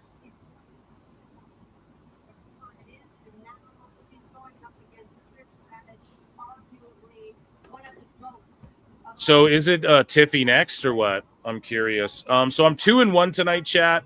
I'm going to fix this poll. Guys, come vote. There's 550 of you watching. If you're on X, youtube.com/@ProWrestleClips. Come watch in the live. Leave a comment, leave a dislike, whatever. Vote in the poll, and memberships are 99 cents. You get access to my bonus show every Monday. So here we go. I'm gonna end this poll. Judgment Day, you guys are cheaters. No, you're not. 44% said Judgment Day would win. 26 thought Charlotte and Bliss. 5 thought Zaruka. Kabuki Warriors, 24% thought would win, and they are hyping up. So we're doing the women's WWE Undisputed Women's title match right now. Pretty crazy. Who do you think wins the WWE Women's Championship match? That's wild. They're doing it already. Tiffany Stratton or Trish Stratus? Stardust. No, that was Cody Rhodes' old gimmick. No, Stratus. Okay, there we go. Polls in the chat. You guys let me know who you think's going to win. Okay, so ladies and gentlemen, all together now. Ichi Nissan Da. For AEW News. So Josh Matthews was there at AEW All in Texas. I'm glad to see him. He's a mind of the business who's been around for a long time, and it's good to see him there. We also talked about Adam Cole, like, retired. I might have a clip of it quickly, but Mercedes Moné, Alfred Kunowa pointed this out. She wore the names of all of her victims leading up to the Toni Storm match, the same way Undertaker had caskets for each of his victims leading up to when he lost the streak, right? So the night they ended the streak, Kunowa caught that, and yeah, they ended Moné's streak. She fucking lost. And yeah, the people crying about, I mean, I'm sure in a perfect world, that's not what they really wanted to do. I don't think Tony wanted to do that, but I think they're catching on to, like, okay, the fans are really, like, even AEW fans are calling her Mercedes Hogan and shit. We need to do something about this. And her dropping the belt, or her, I mean, not capturing the belt, I don't think that's the end of the Moné belt collecting thing. In fact, I think Athena could cash in, win the women's world from Toni Storm, and then have the ROH and AEW titles, and then Moné will get both off Athena at the same. And then Toni can go and rematch both of them down the line eventually, you know, because that's a match hopefully AEW wants to return to. Like, there's some money in Storm versus Moné, I think, and I just think this was like probably a last minute pivot for fucking Tony. Honest to God, Tony Khan. Unless it isn't, and this is proof that Moné got all of her victims on her cape, like, well in advance. But I could see them maybe not, like, his plan was probably Moné wins it all in, but I just think who knows if it was a month or two, like, they caught wind of the internet sentiment, and Mercedes doesn't want to be called Mercedes Hogan. She's saying she wants to elevate women's wrestling. And again, the whole creative control, and she's walking into CMLL and telling people what to do. That's fucking dumb. And I've defended her on this, so I'm blue in the face. I'm not going to do it more, but she can't do that. And yes, these fucking dirt sheets have the one up on JD, because guess what? If Moné's booked on your Hog show, and if Undertaker came to your show and said, I don't want Joe Tessitore on the show, they're not going to put Joe Tessitore on the fucking show. That's how it works. It walks into an indie. I don't want JD on the show. You're off the show. You're not as important as the wrestlers. You're not a draw. You're drawing nobody to this show. No one's here to see JD. So at the end of the day, and it's shitty. I don't like that you're not getting fired off your gigs or whatever. But at the end of the day, she has pull in the business, and her creative control. If it comes down to, like, her and Moxley gets the say. If it comes down to her and fucking Yuta, Moné gets the say. If it comes down to her and Queen Aminata, Moné gets the say. If it comes down to her and fucking Trish Stratus shows up in AEW, Trish Stratus going to have the say. Okay? So it's just, that's how it works. And people jump down Mercedes' throat for too long. But at the same time, that's Tony's fault. That's nobody else's fault. Yeah, she lost, and there you go. It was an ode to the Undertaker there a little bit. Again, we just have, like, how unserious the media scrums are. MJ from NJ, check this out. Righteous Reg said to Hangman Adam Page, this is an exact question or quote. He says, Hangman, you were counted out multiple times on your way up to the AEW World Championship. The Owen Hart tournament, a lot of people were like, this is Ospreay's tournament to win. And going into this match, people were like, the odds are all against you. How did you stay grounded and on the vision of what you needed to do? So it's like, are you guys part of the show? Like, is this shit all kayfabe, or is this shit all, or is this like a shoot, man? Like, pick one or the other. Get rid of these cringe things, man. This shit is so ridiculous. What do you make of that being a question? It's just so dumb. Like, are you guys part of the show now? I swear they think they are. It's so dumb that I'm going to take this as an opportunity to plug a clip I saw where that same dude was with the Hurt Syndicate, and they were fucking roasting him. I don't know. I think these people just live in a kayfabe world. We've talked about this before. I don't even know that they're aware of how stupid it is to ask these questions. I don't know that they're aware how stupid and what a waste of time the entire press scrum was. Tony Khan wasted everyone's time with just, like, filibustering. But yeah, the same people that, you know, cry foul when people ask questions at the WWE ones, they're the ones that are actually doing this at the AEW ones. I don't know. These people are weird. I'm glad they enjoy AEW. I can't imagine that too many people in AEW think they're that cool. But, you know, whoever's going to give you the attention, I guess you go where the attention is. So AEW All In surpasses WrestleMania 35 as the longest wrestling pay-per-view. And again, this is a thing that WWE people would try and shit on WWE for doing, is having these fucking 7-hour long events. I mean, I did it too before I had a show and shit. They already switched it to 2 nights and stuff by the time I had a pod and everything. But yeah, man. So it's just funny that this is like a celebrated fucking thing when AEW does it. Tony Khan confirms that moving forward, the AEW Unified Championship will be defended under continental rules, meaning defenses will have 20-minute time limits and interference will be strictly prohibited. Okada and Omega's title unification match at All In was fought under the unified rules of AEW. What a dumb fuck. I'm so sorry, Tony. There's no unified rules because you've never established them. Guys, Tony Khan. There's no fucking the continental rules. So then why wasn't it just for the continental belts? It's like, this is stupid. This is fucking stupid, and you're dumb. And kiss these guys' feet that they had a fucking solid match for you, buddy. That they had a really solid fucking veteran match for you on that card and didn't completely fucking, like gave us something on there where we're like, pro wrestling, don't fucking like thank those guys and just shut up, for real. Cause that's all dumb and you're dumb. Love you, but you're dumb. Okay. That was dumb. Here is Tony Storm at the press conference. Mercedes Money, thank you for making me a better wrestler and a better woman. So there was a spot where Tony Storm like ate out Monet. And for keeping your lips clean, all 4 of them. You taste great. So again, I knew this was going to happen. Just like, I don't know. It's like MJF doing the, oh yeah, I got a little tiny kosher pickle. Yeah, fat ass. It's just so like, it's just cringy. And with Tony Storm, she is funny. She's awesome. But every time she's just now going to throw in like my butthole's aching. Like, it's just going to be some like, just say, some 6th grader shit. Say something that everyone's going to clip. And, it's just cringe to me. And Adam Cole, I hope that he had this to say with tears in his eyes. And I hope he's okay. I don't want to even see him come back to wrestling. I don't at all whatsoever. And maybe Vince knew something we didn't about him being a bald-headed manager or something, right? I don't know. But I'm praying for him, man, and I hope he's okay. And Seth, too, man. If that injury's real, that's fucked. I don't even want to think about talking about retiring because I am not in the right headspace, but I wanted to have this opportunity to come out and talk to you all if this is indeed goodbye, because you are the best damn wrestling fans in the world.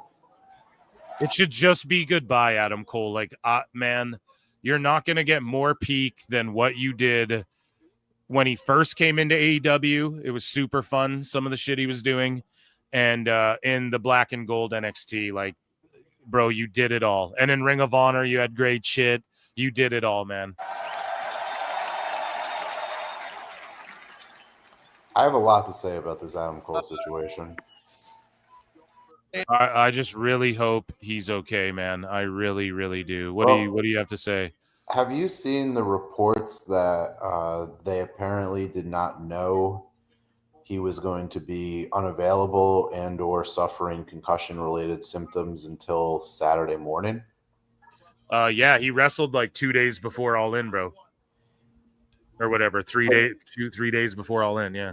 Give me a second so I could try to get this all out coherently. But the Khan family, all right, Tony Khan, his father Shad Khan, they are one of 32 owners of an NFL team.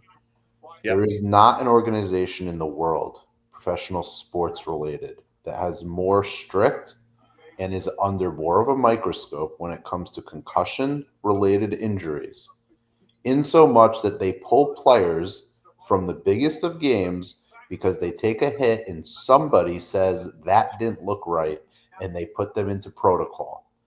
Meanwhile, we have now had situations in AEW, all right?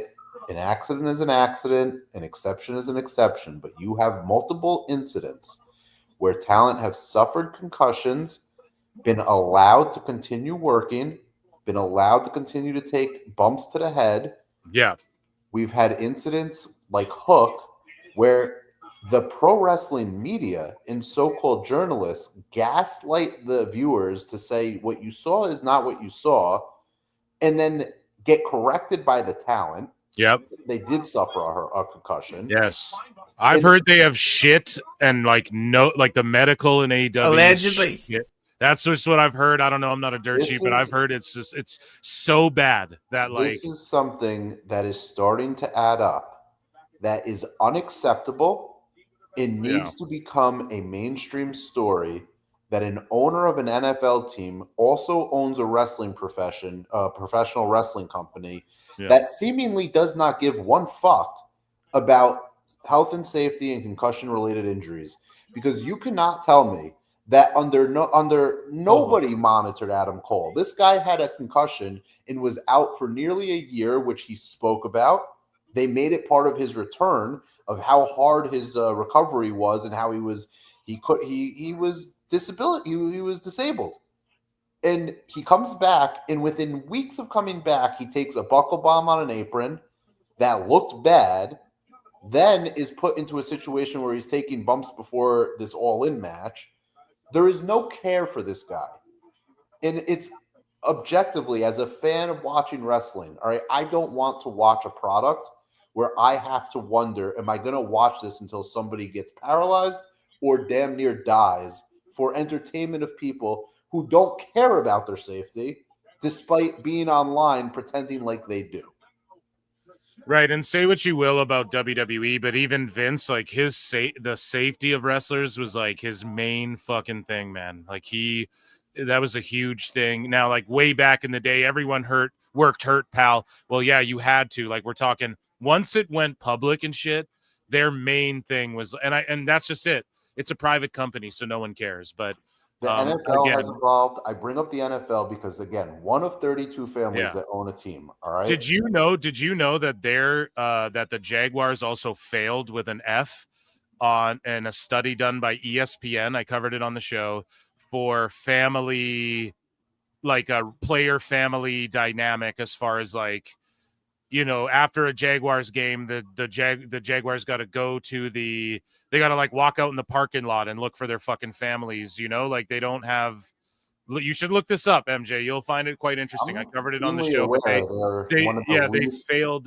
They failed the fucking the family player family management study or whatever that ESPN did, which is pretty crazy. Speaking of which, though, like we have the cage match ratings I told you about, so there you go, all in Texas. But another thing they sort of fail at, apparently, according to Paradigm. So this is Nick Lopiccolo. So he's a talent agent at Paradigm, head of the sports group, and co-head of content finance. Okay.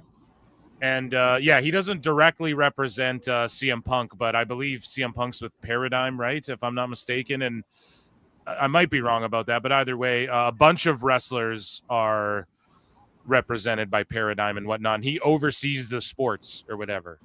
So what agency represents CM Punk? Quickly, I believe it's Paradigm. Yes. So this is why people are like Punk's agent. Like I think this guy used to work with Punk directly or whatever.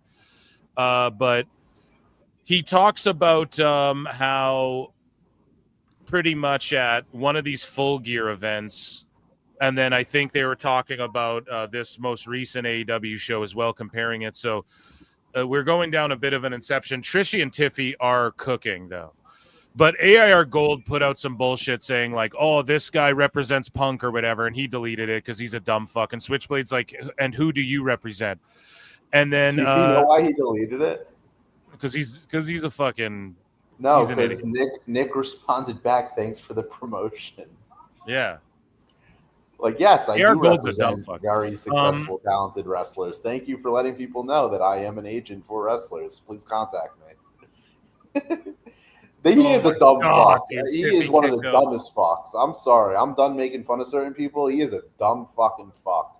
Yeah, dude. I just mute. You just don't pay attention to AR Gold, bro. That's like that should not even be anyone even responds. Well, I felt bad because they very much singled him out and tried to team up on him for not nefarious reasons. But like, I don't know. At the end of the day, like dumb fucks are dumb fucks.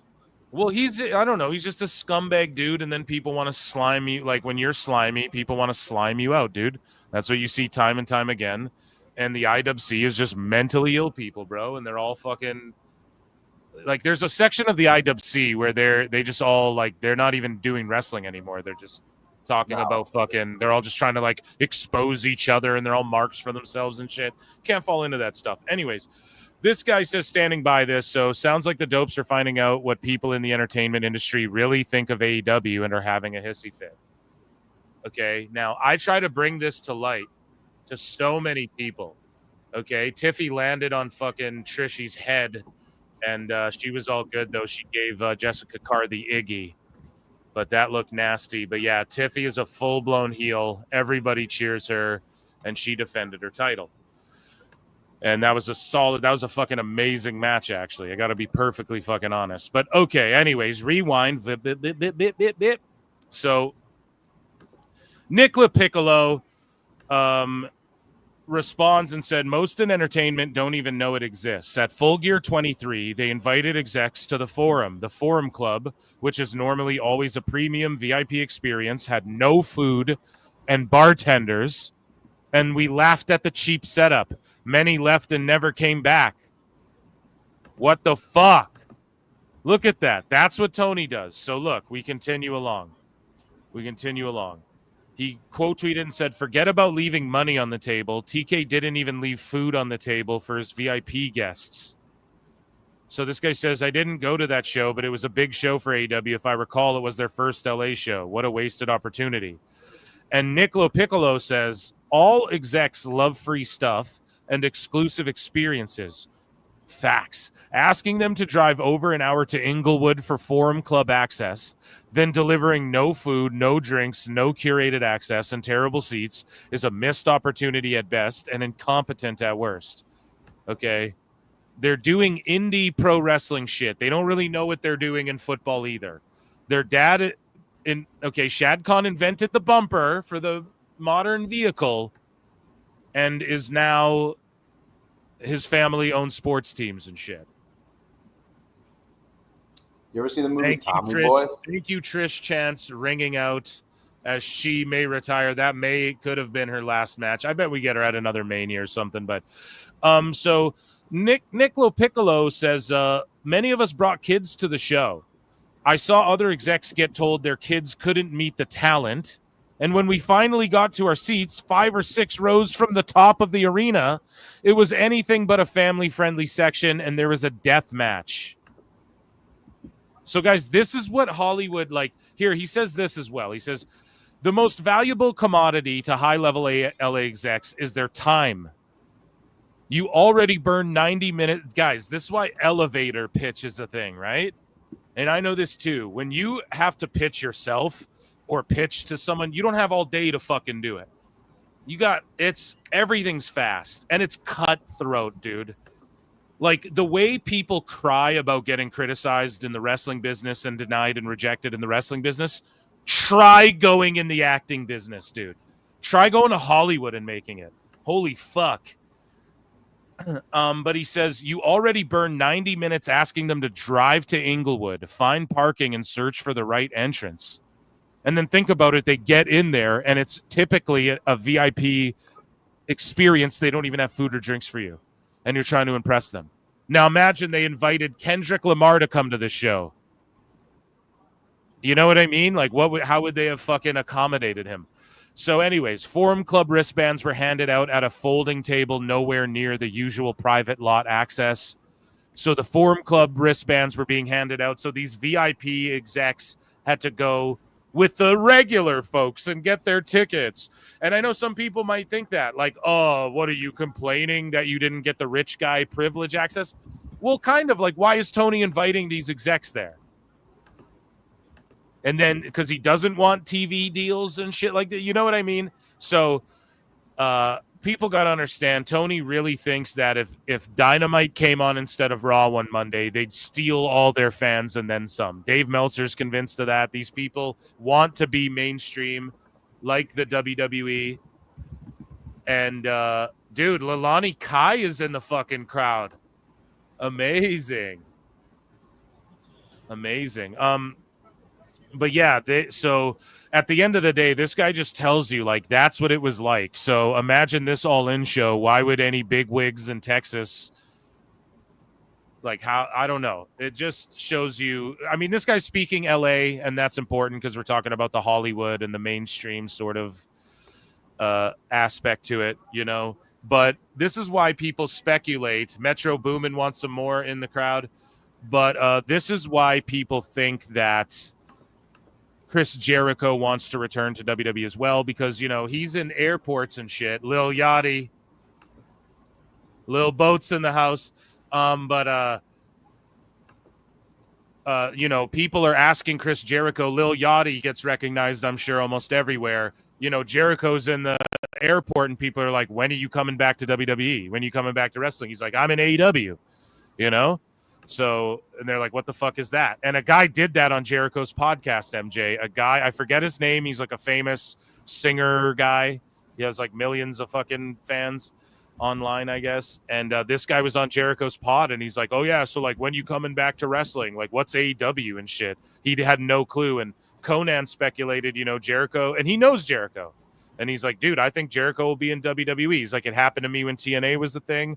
When you're in the airport and people are saying, who's, are you still wrestling? Where's the Wolfpack? And he's like, I'm in TNA. And they're like, what the fuck is that?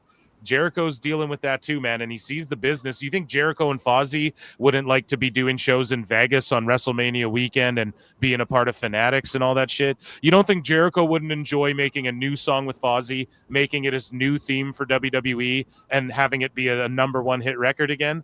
You don't think he'd enjoy that? Like, come on, man. It's all part of the show. And, yeah, Hollywood sort of, I guess they don't take AEW serious at all. Let's be perfectly honest. And again, this isn't to shit on or boo-boo them, but it's just perception. And I think Tony's catching on to that, actually. And I think that's why this show, this All In, wasn't riddled with glass spots and fucking dumbass. Everything was a death. We had blood in the pre-show, and we got blood at the fucking, you know, they saved it for the Moxley Hangman match, and I think that's why you're seeing more. He's trying to Hollywood it up a bit, and that's why now, oh yeah, we'll do a residency and film a bunch of our. Now we'll listen to Phil Marks, you know. Now we'll fucking do it because I'm starting to realize, yeah, like WBD shit's not looking good, you know. Thank God Superman is. Well, people will debate how good it's doing, but I think it's doing fine. I think it'll make money, you know, at least. Hopefully it hits $1 billion. Who knows? But I think it'll make money. But either way,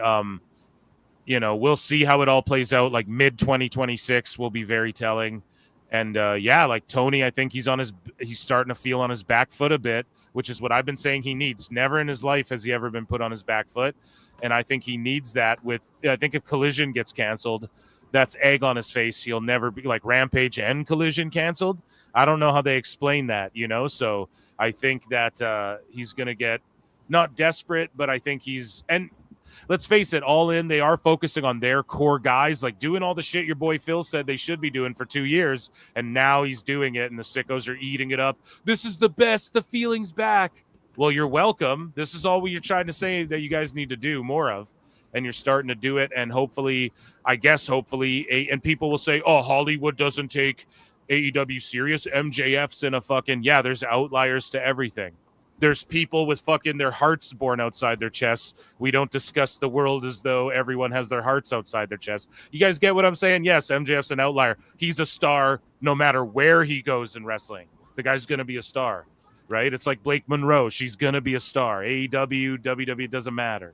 So, yeah, that's my rant on that. And just as somebody who's worked on like the creative side of like, you know, I've written a thing, you know, it's difficult and it's hard to be taken seriously when you're in the fucking bit. If you're a fucking actor, like I'm an actor, it's hard to be taken. I'm a writer. No writers get taken seriously. You know what I mean? So especially in that world. So let alone you're in the wrestling business and then you're the number 2. And then it's like imagine that they were saying what, Full Gear 23. So it's probably just like a deathmatch, bloodfest, stupid shit, gaga show they were doing 2 years ago.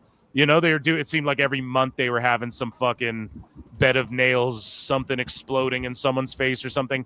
And it's like, you got to think about that and how that affects them. Like in that world when WWE still doesn't get fully taken seriously. And it's starting to now, finally, because the guys like Batista and Cena and The Rock went and fucking proved themselves. Like even Hogan didn't get taken seriously in Hollywood and wasn't a good actor. But after these dudes went and laid the fucking road, now we're seeing Cody Rhodes in movies, and now we're seeing WWE covered in the mainstream again.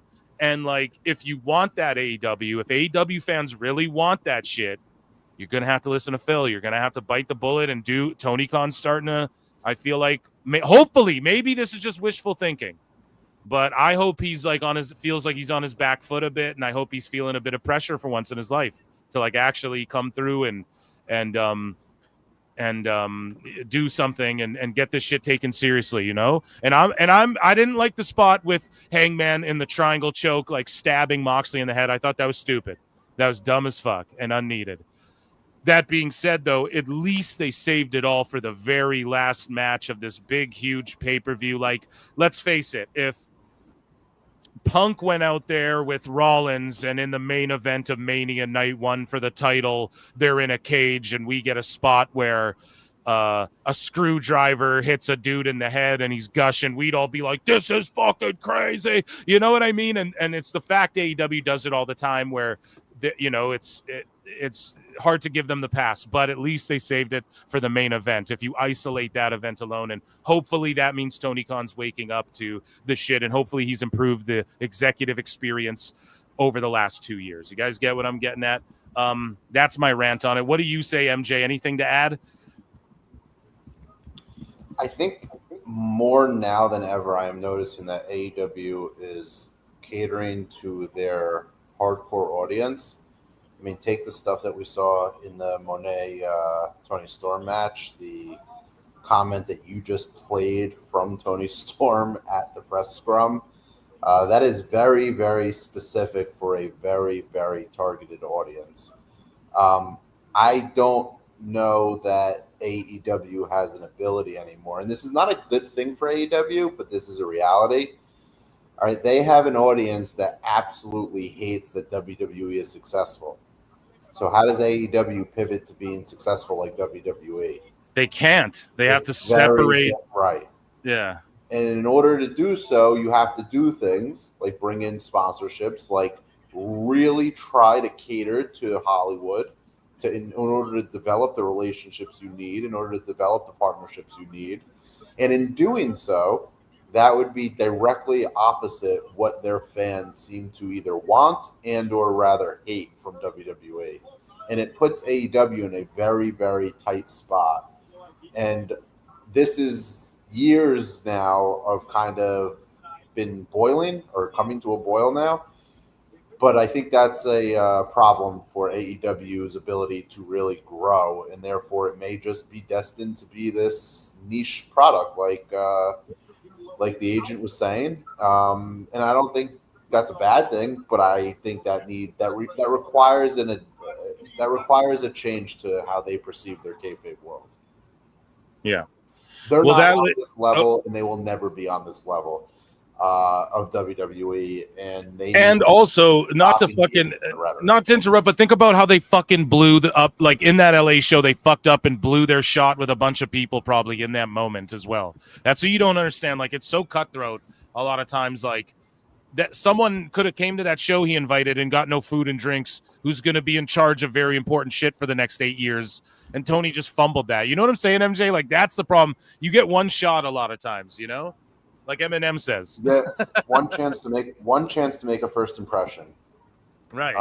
And that small window of time that you have to make a first impression is going to last you much, much longer, and it's very hard to undo that, especially when people are not unfamiliar with the Jacksonville Jaguars trials and tribulations. I mean, it's the least desirable place for guys to go play. So when you see a Bill Simmons and you see others in the sports media, Chris Russo and others, ridicule the Jaguars, they're not doing it because they're afraid they're going to hurt someone's feeling. They're doing it because they're going to hurt nobody's feeling, because there's nobody outside a very select few people at Daly's Place that actually think anything other than what they're saying.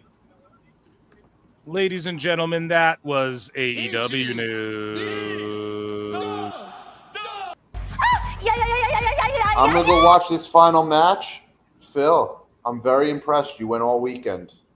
kudos. That's to what I you. do, bro. The Iron Man of the fucking IWC over here. The I is for Iron Man, if you didn't know. Round of applause, guys. Go and follow my friend or don't, whatever. WrestleGraphs at WrestleGraphs and SumX Error, MJ from NJ, whatever you're doing. I appreciate you coming on. And anything you got to plug? I know you're gonna say never, I had a great discussion with George and Jake just before this on their Sunday night spaces, which is fantastic. They really curate a nice conversation. They allowed me to kind of talk to them about the business, some of the things we talked about yesterday, but also a little bit more in the aftermath. And just, I am really, really disturbed by what seems to be the prevailing I'll say early because, stories in the dirt sheets are always subject to change. But if the early indications are what they seem to be, that Adam Cole is the one who approached AEW and that AEW seemingly didn't have an idea about this concussion after his history of concussions in their company. I think that this rises above pro wrestling and actually becomes something worth talking about because, again, you're talking about the Khan family. And they are one of 32 owners of an NFL team. And that shit's not a joke in that world. So why is it a joke or why is it fodder in pro wrestling?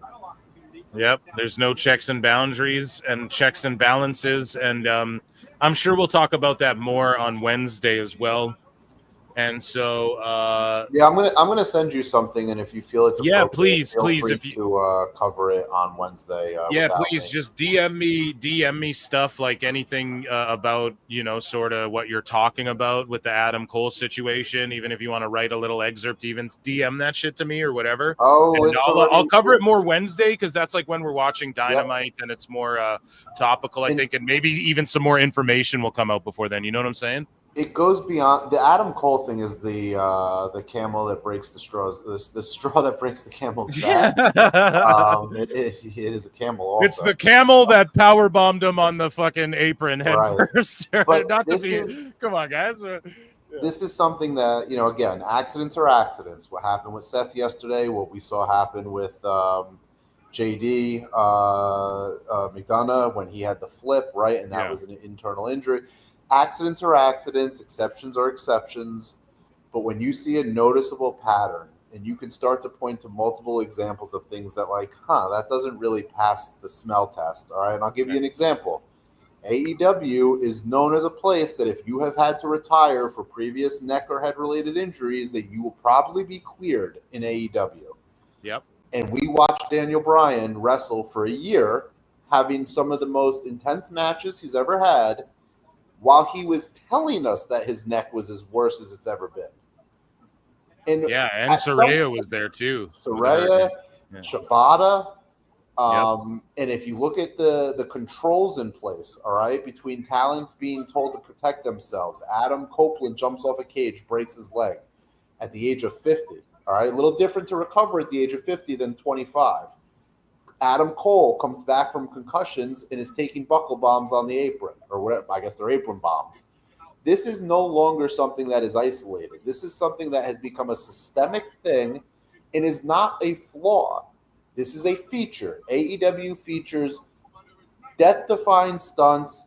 They feature intense matches and hard hitting, and they feature violence and more violence. And at some point, we are all going to be watching a show and something terrible is going to happen. And then all the people who seem to be gaslighting viewers and ignorant or blissfully ignorant to this now are going to act like they are the biggest talent safety merchants out there. And I want them all to go find themselves and then go fuck themselves because they don't give a shit about talent safety.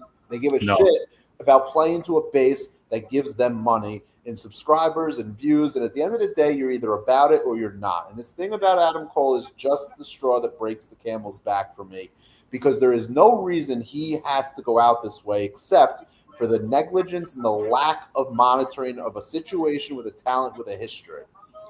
And that is what I have to. Sorry, I went long there.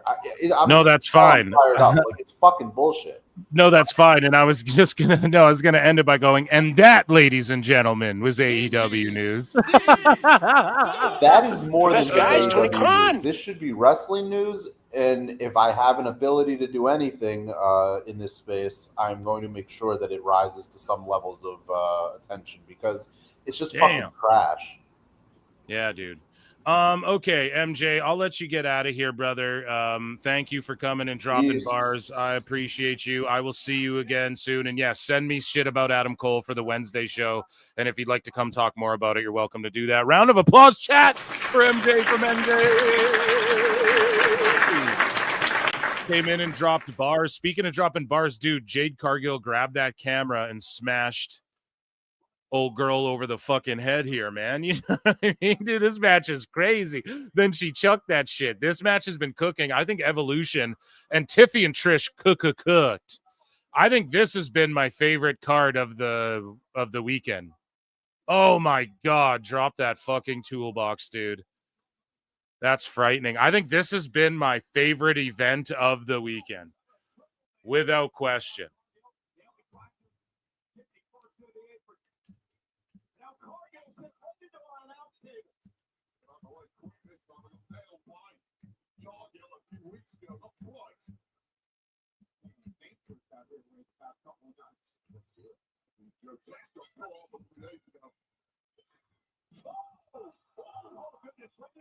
Jesus, that's vicious.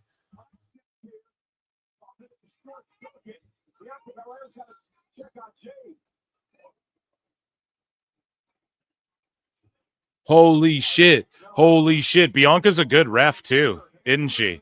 So guys, like there's like 600 of you guys watching. Make sure you tune into youtube.com/@ProWrestleClips. Become a member, hit like, hit subscribe. You can super chat in, you can gift a membership. You can tell me go fuck myself. I also have a Patreon, patreon.com/ProWrestleTimes. Tons of exclusive content, shit that can't be on YouTube. You know, all that good stuff. We have a table set up backwards now. These girls are going full Moxley here. No forks or scissors. It's not badass. Yeah, exactly. Chat, were we cooking? Were myself and MJ cooking there? I was trying to breeze through it. I went on a rant about the little Hollywood entertainment side of things. And then MJ comes in and dropping bars about Adam Cole. Let me know if we were cooking. So that was a botch. She was supposed to hit her with the toolbox. Yeah, she's supposed to splat her head right there. Who gives a fuck with the Kentucky? Okay, I'm not gonna. Okay, chill. It's man, I feel for Moose. He was preparing to face former NXT star. Now he's upset he can't because the dude he's going to face got fatally shot. Wait, what? What are you talking about?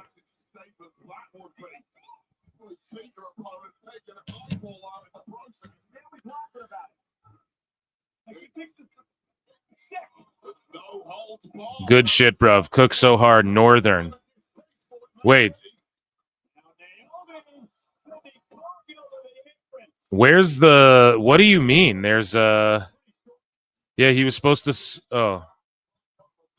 What are you talking about? Is someone RIP'd that we didn't? I'm unsure.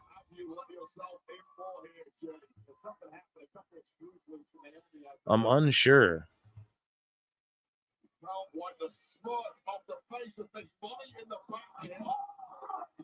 Oh man, Jade through the table.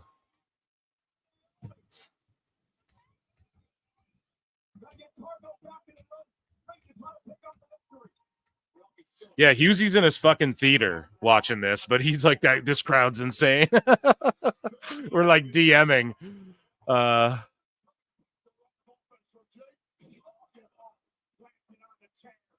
Someone made a sign at WWE as well at this event that says, I got lost on my way to the Beyonce concert. There's a Beyonce concert nearby. It's really going to help. Or, I mean, it's really going to hurt this fucking event and all this garbage.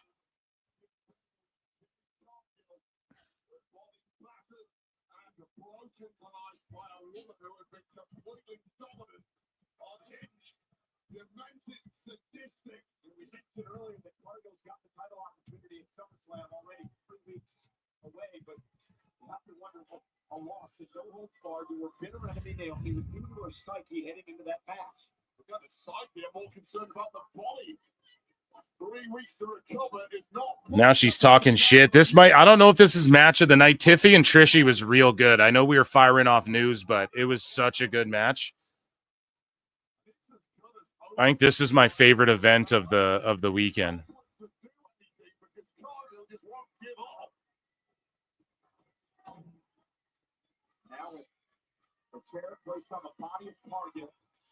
Is she gonna do that split-legged?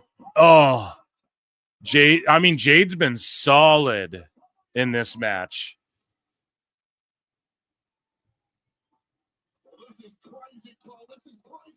Oh, dude. And look, Naomi's got color.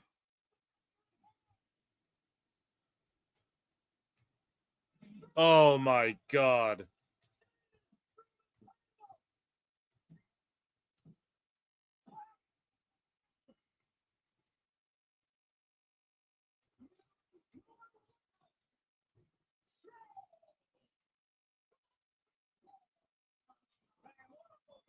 I think Naomi will snake that fucking title before Jade can get to it with the cash in, or like in Jade's match. She'll steal that moment away from her.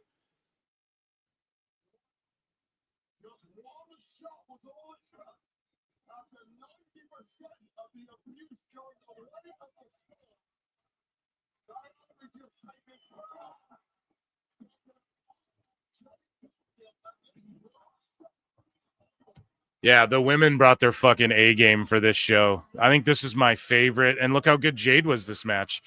People shit on her. No, like I put a tweet out. I was like, she's getting better. They're like, no, she's still shit. And it's like, well, she's still green, but she's getting better. It's just there's little things. Oh, dude, Jade's eyeing down Bianca too. And then ultimately, she was just awesome in this match.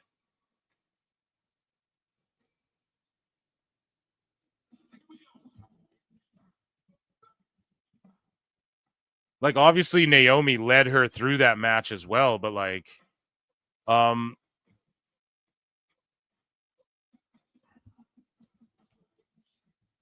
yeah, man.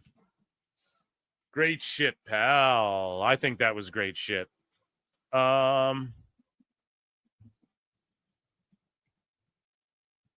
yeah, Naomi's just fantastic. This heel run she's on is fucking so good, dude. It's such a good reinvention. And she's going to have big moments this year because I don't think she's going to be wrestling too much longer. So I could see her. Jade's about to win the title at SummerSlam. Naomi steals it from her. Naomi carries it till it doesn't even have to be Mania, but you could go all the way to Mania. Jade finally beats Naomi and gets that fucking title at Mania. Like, finally, wins the Rumble and then works, or like wins the Chamber, whichever way they go with that. And then she gets to Naomi finally, scratch and claw.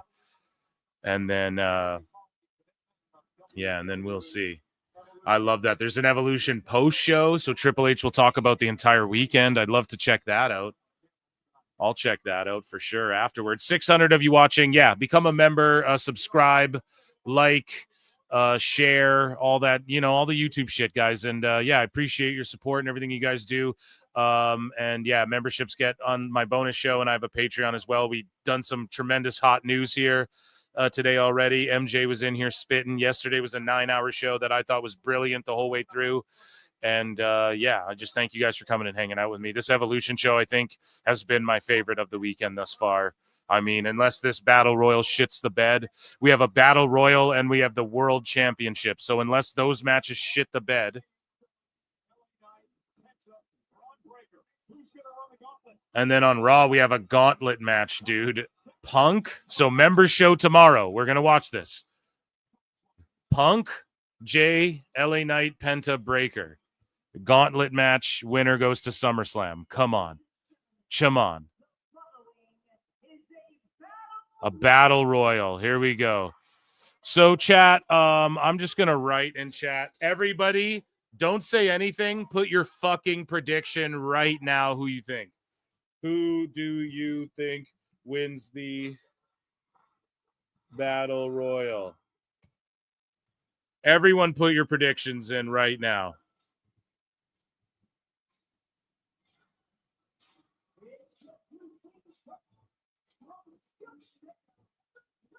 Bull Nakano, Vac Air.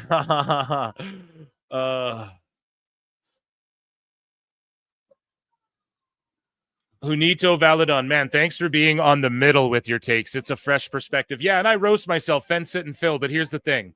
It's not even that it's fence sitting. Like, I tell you guys what I think, but then I'm also trying to show y'all the other, but I try to go, but this would be the devil's advocate to what I think, or vice versa. Or they're saying this, and here's what I think, or here, you know? So, but you got to present both the fucking sides. That's how you make a better narrative, dude. Takes two to tango. And yeah, so thank you for thanking me, dude. And yeah, Bella getting a good pop, but I mean, not as big as Trish, not as big as just saying. She did get a big one, though. I'm not shitting on her. Here we go. We have Nikki Bella, Nikki Punk. I'm going Nikki. Stephanie, Nikki. Nikki or Vac Air, Steph, Mayu Iwatani. Nyla Rose. No, they announced Mark Henry. They announced all 20 competitors. Nikki, both Bellas. No, because they announced all 20. So no, I don't think, unless like a wild AJ Lee appears. I thought she was going to come out to start the show and then do commentary. That's what I thought AJ Lee was going to do, but nah. I need to know who's in it. I forget the names. They were posted somewhere in a graphic, and then we haven't seen them since. Need Twin Magic. There are more women girls at the show than last month on AEW shows. Yep. Unless this Battle Royal and main event shit the bed, which it's Io and Ripley. They're not going to shit the bed, dude. So unless this Battle Royal's the worst one ever, Brian, we're pretty goddamn good. We're in the clear here as far as a great event.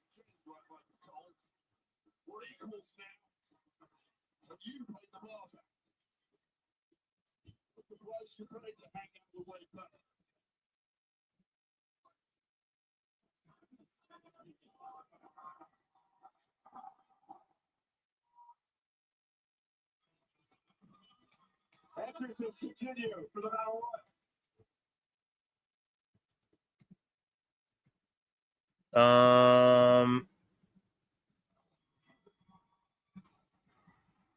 Natalia's coming out. So, guys, I'm watching this on Netflix, so I'll tell you what's going on if you guys are in commercial, by the way. I don't know. So, Natalia's coming out. She got a big pop.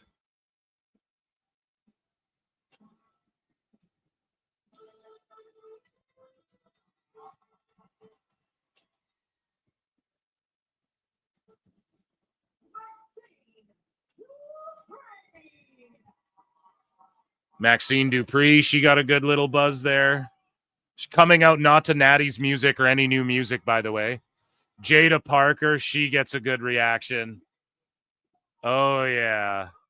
Fabio El Fabio for 2 says shame Asuka can't fit in the ring for this match.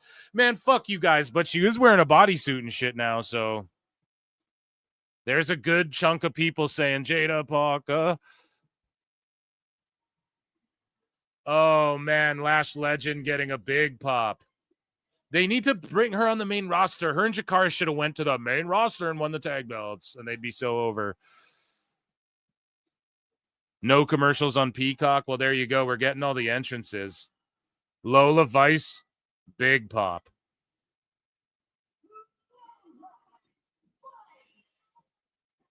And she, yeah, super viral. We were covering that on yesterday's show.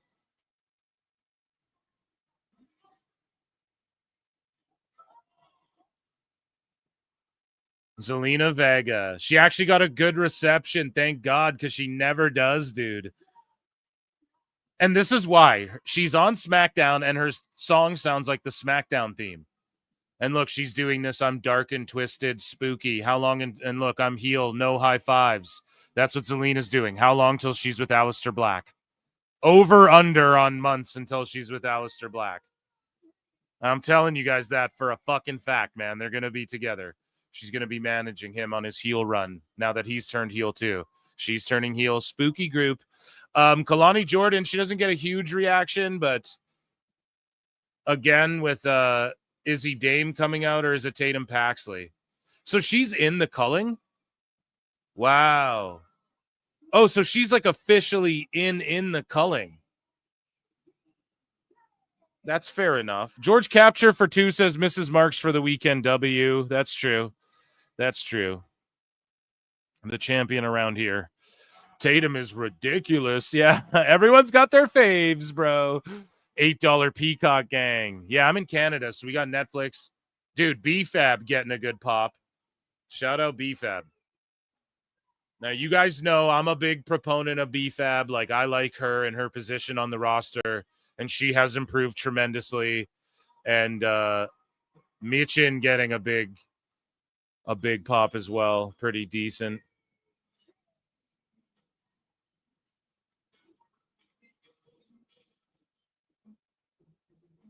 Here we go, Ivy Nile. And everyone's just booing as soon as they hear that fucking Gable music, dude.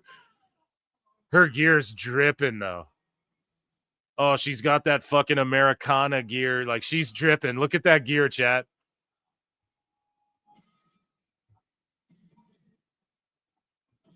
Here we go, dude. Candice LeRae.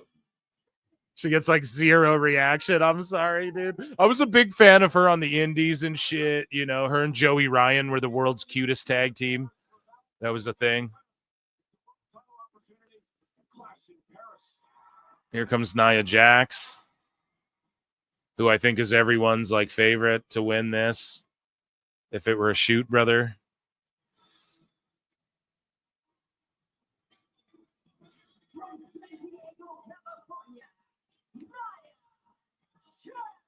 You know, way back in 2018, in the very first Evolution, Nia Jax won the women's battle royal.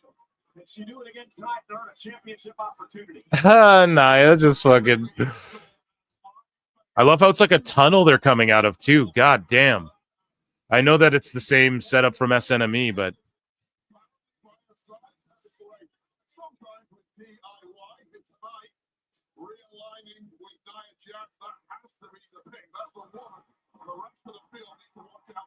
oh shit, Vac Air, dude.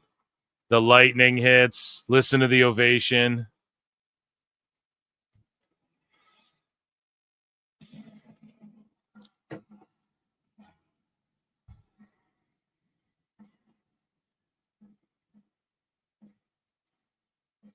Here we go, Vac Air. I would love if she won this.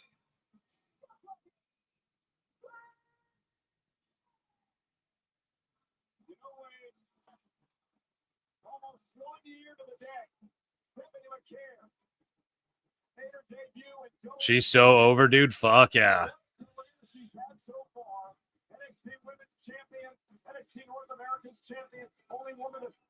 God, I love Stephanie.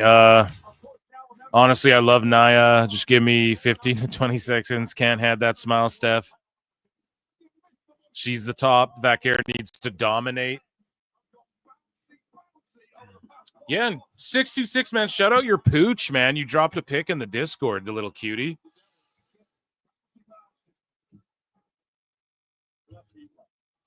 Who gets the devil's kiss? Fucking. Oh, here comes Julia. Big pop for her, too. God damn.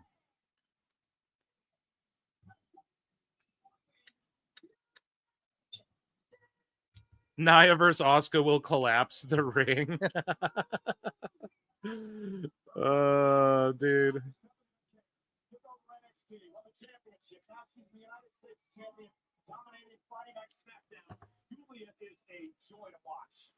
So how many entrants have come out? And I'm glad they're all getting their own entrances. I lost count.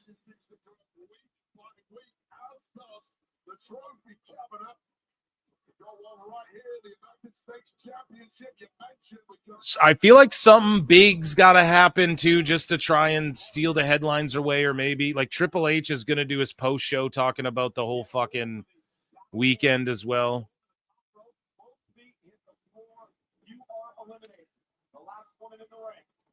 Yeah, Zelina's going to do the spooky woman stuff with Alistair is what's going to happen. A battle royal is typically 20. No, I know, but how many have come out already? It's 20. Like, it is 20 women battle royal. We know that for a fact. But are we at all the entrances, or is there one more? No, that's it right there. Let's go. Okay, guys, who do you think's going to win? I think, yeah, it's got to be Nikki or Steph. Tatum's gone already. Yeah, you're gone. Yeah, exactly. Establish Nia as like the fucking brilliant. I already love this. I told Husey, I was like, unless they completely shit the bed on this battle royal, like what a fucking event.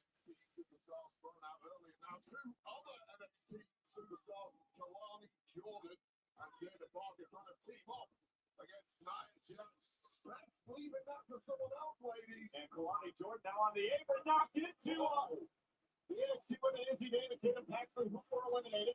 Jordan's free up towards the floor, and technically she is still legal. Yeah, she's on an announce table. She's kind of stuck on an island now. So, guys, here's an allegedly from someone, I can't remember his name.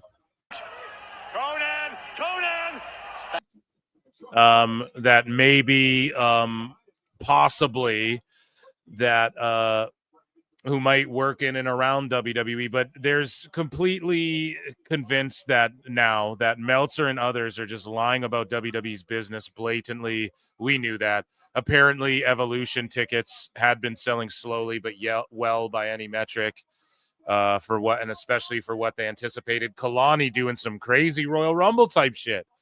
Yet Meltzer said it was a dead event, and there might possibly be some heat on Vac Air, but no reason given. Again, we're not a dirt sheet here. This is just all. I don't know if it's heat on her, but it could be with the whole La Hiedra stuff, and with the whole there's always going to be rumors of, oh, there's restraining orders and this and that. Allegedly. So whatever. We're not. This is South Park. We're just talking shit. But yeah, that's. There you go. And I just think it stems from that. Like, there's always going to be like, oh, she won't be around Dragon Lee and Andrade. And then she's standing right next to them at the fucking announcement of the AAA. So who knows? It remains to be seen. We'll see. But this so far has been awesome. And Kalani did a whole ass Royal Rumble spot on this thing. And this, I'm actually a big fan. And I know people hate battle royals and shit. I'm a big fan. I'm a big fan of battle royals and rumbles and shit like that.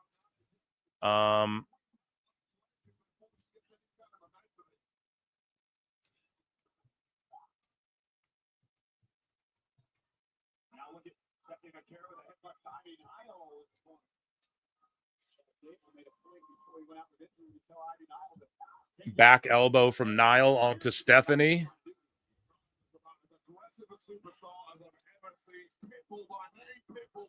Oh, yeah, ahead. Oh, Ivy's going. Oh, is Julia, what is she going to do? She's just smiling. I love Julia, her whole demeanor. She just throws Niall over. Could have got. Oh, Bella attacking Julia. Dude, we live in a world where Julia's wrestling Nikki Bella right now.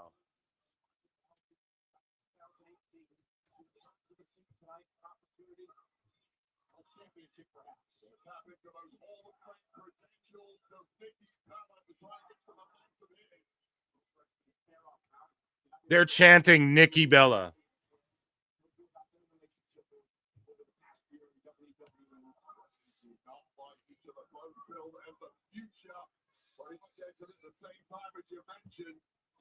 I can't believe we're seeing like Nikki Bella and Julia trading blows, dude. Fuck, man. You just know, who'd have ever thought?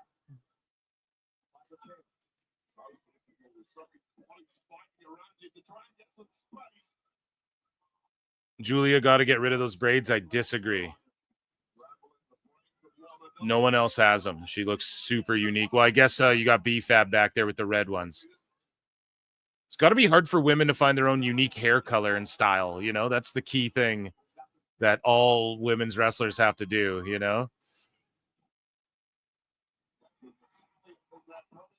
Oh, yeah. Who's going to get the devil's kiss? Well, who's going to go the most viral doing it? Nikki Bella, of course. Oh, no. Chelsea Green cuts it off, gets all the heat. Yeah, I mean, she's a threat, too, because she's got Niven and Alba in there helping her out.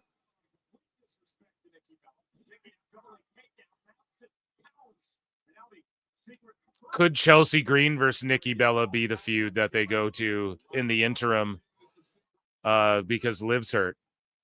That could be one as well. I'd love to see Chelsea Green work with Nikki Bella. That'd be great. I think they'd pull great shit out of each other.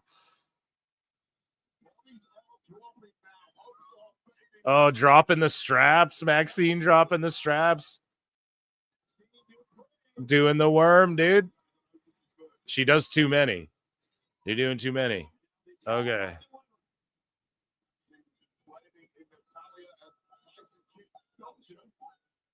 Natty, do the worm.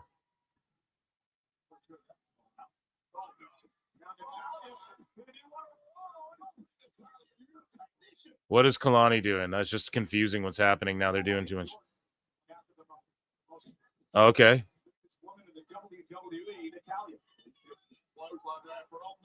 So they just fucked whatever that spot was supposed to be. They just like fucked it up. Oh, Jada throws Natty out. Whoa.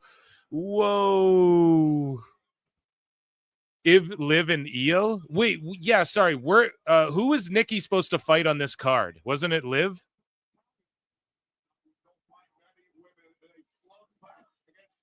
Yeah, that was silly. They botched right there with that worm shit, and then they botched whatever Kalani was trying to do with the clothesline to the throw over.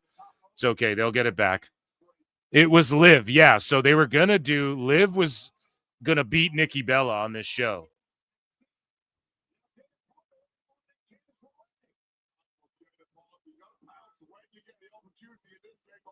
Or get fucked over by Raquel, right? So she was gonna have a big. Now Netflix is glitching out, so 30 million viewers on Max, Brian.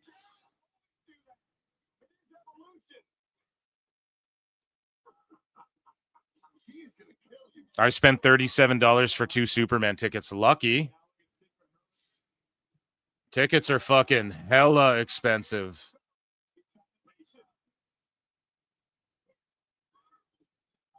Like, I probably paid fucking $24 for just the one for mine. I'm not even joking. They just see now people don't like Meechin and BFAB, but they just twerked on fucking Jada, then tossed her over.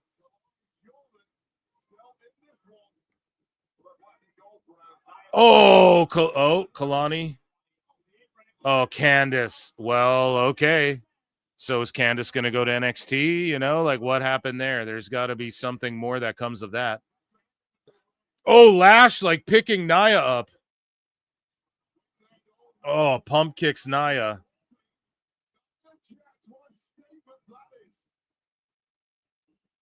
Movie tickets are $5 on Tuesdays where I live. Yeah, but is that for new movies as well? Because they would do that at a lot of theaters where I live as well. Like you would have like Tuesdays were the cheap ticket day, but like a lot of theaters have gotten away from that. And Julia Gulia with the vicious knee. And also now it's like the cheap movies have become like $10 or whatever now, you know, it's like a little more expensive. I mean, I enjoy going to the theater.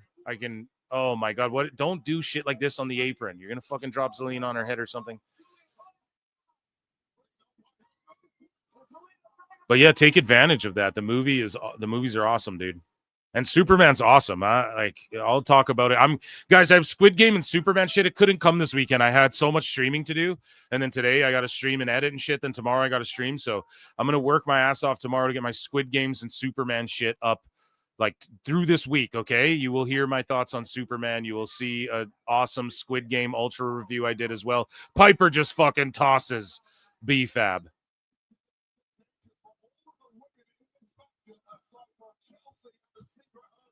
He said Candice Michelle. Is that me saying that?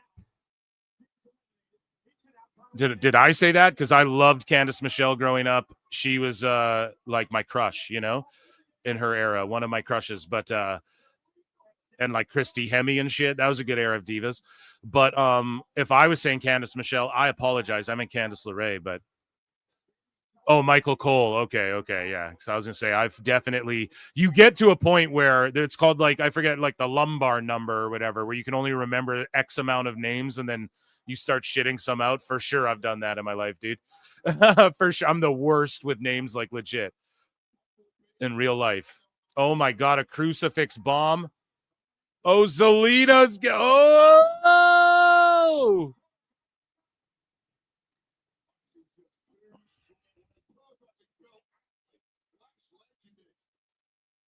Oh, she's going to fucking press her up. Oh, my God. Lash is so impressive.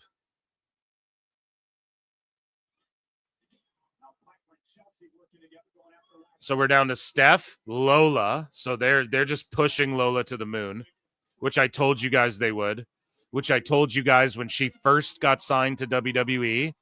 And I said Valerie Lareda is I was already a fan of her as an MMA fighter.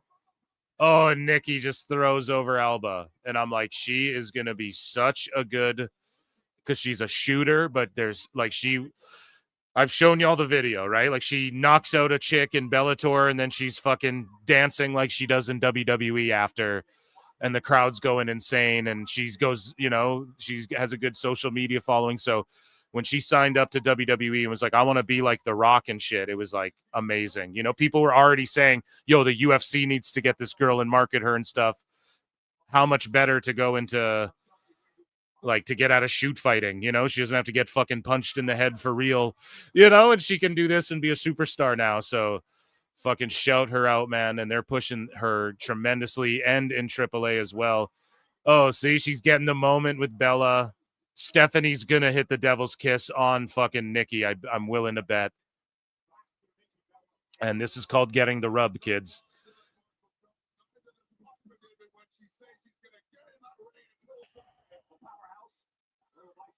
And this is a good, palate refresher a little bit. And then we get to the main event where Io and Rhea are going to cook for fucking 25 minutes, So it's a good, palate refresher as well, having a battle royal here. Damn, Niven went down hard. Oh, Chelsea throwing fucking strong. That was a stiff shot, dude. Oh, Chelsea's going to get the devil's kiss. Is Nikki going to do it with her? Don't. Yeah, don't grift. Don't wheeze the juice. Let her do her bit. There you go.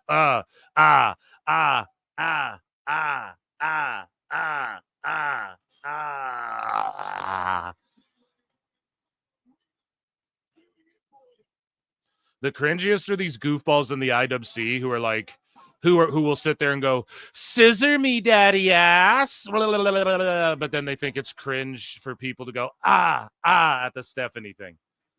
You people are why the IWC fucking sucks and why nobody takes any of us seriously. Oh, yeah, man. Whoop that trick.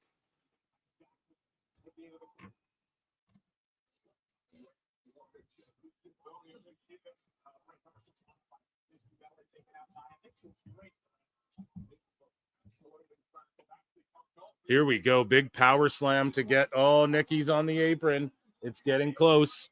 We'll see what happens.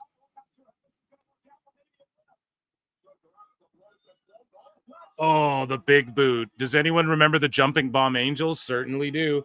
Okay, now what is Lash doing? Just twerking it up on the fucking top rope. They got her super over. So Nikki's fucking gone. She's out of it. So it's Lash or Nia or Stephanie. It's got to be Nia or Stephanie. If they had Lash win this, though, it would get her so fucking over. And the winner, I think, gets a shot at their brand's title. So I think Lash would get a shot at the NXT title. No, is that what makes sense? And we have someone from Raw, someone from SmackDown, and someone from NXT, by the way, which hopefully other people are pointing out, which makes it very compelling here and will sort of dictate a little bit about.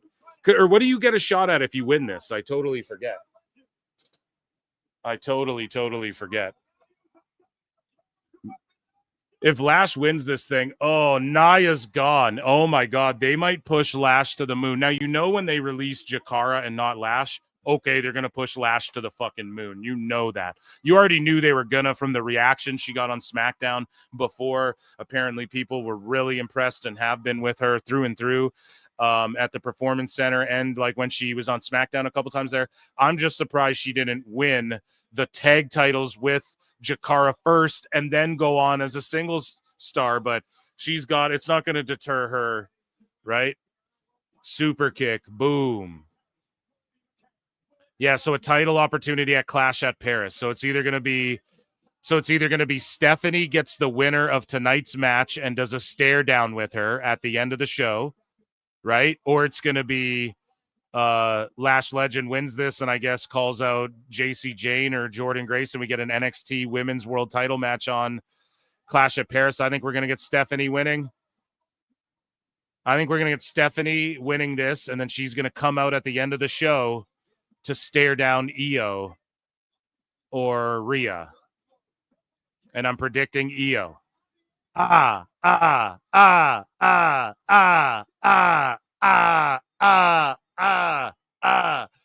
yeah, man. And it's over. It's over. Steph is her, dude. She's the fucking one, dude. Awesome. Steph is her, dude.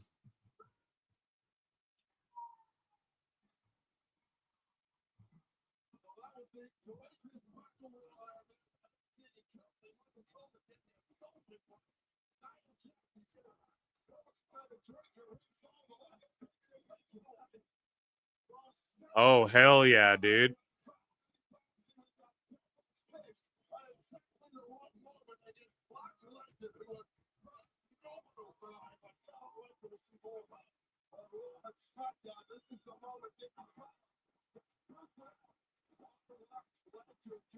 Oh, hell yeah, man. That was fucking amazing.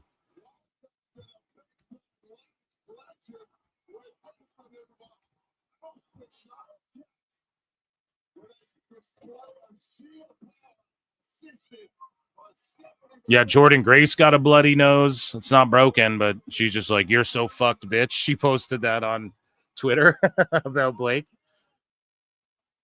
Wow. So we're going to get Stephanie versus Io Sky. If I had to bet on it, they're going to let them cook for the world title at Clash in Paris. It just makes sense. This PLE has been my favorite of the weekend so far. Goldberg Gunther, I think, was like an amazing moment. Like that match was awesome, but I don't know. I think this event stole it away so far. And like Io and Ripley's gonna cook unless someone gets like hurt, but that doesn't ruin the event. That's outside of everyone's control, really. You know. So, yeah. Some Anne Hathaway fan just said this women's division just told the IWC to go fuck itself.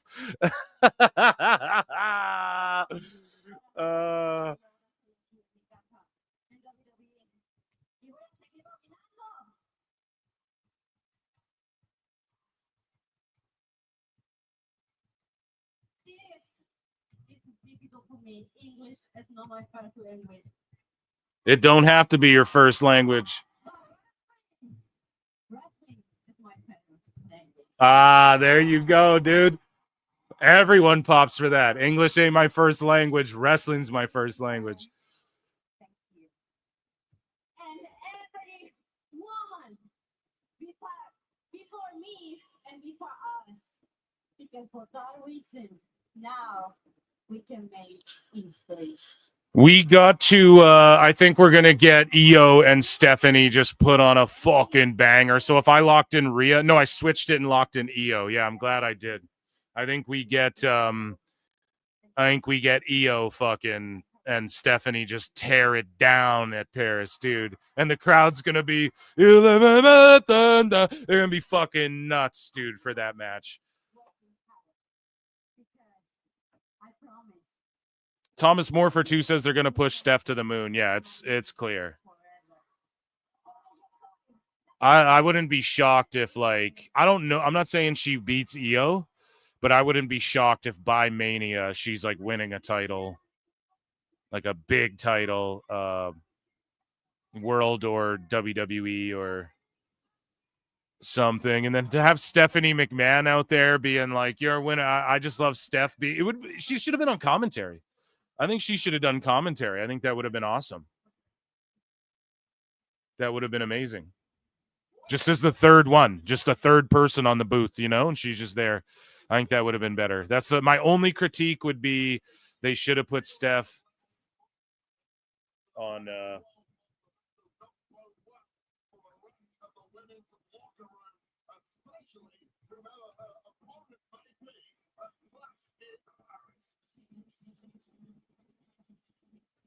So fireworks for her there. So the world champ's going to get fireworks too. And then Steph will come out. They'll face off. And then, yeah, no AJ Lee. WWE saying, fuck all that mark shit. You're going to be a mark for all this dope shit we have in our company already. Stop talking about other shit, you know? And that's super smart of them to do.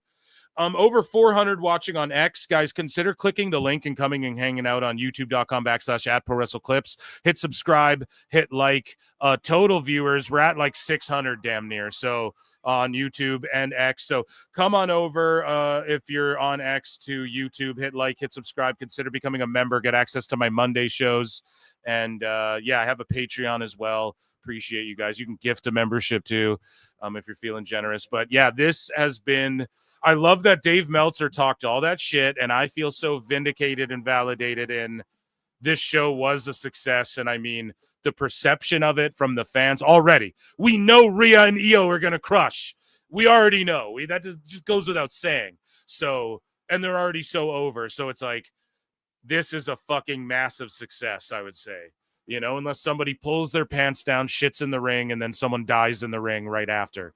You know, that's the only way we could be like, well, that was not worth it, you know?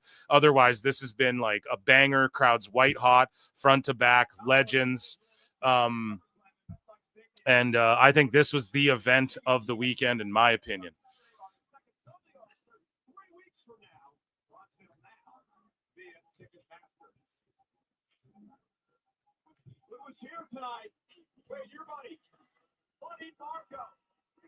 Here we go. Funny Marco.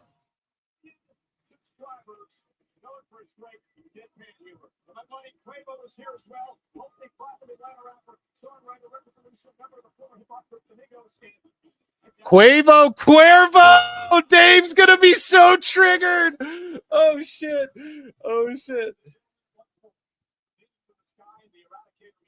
Oh my god.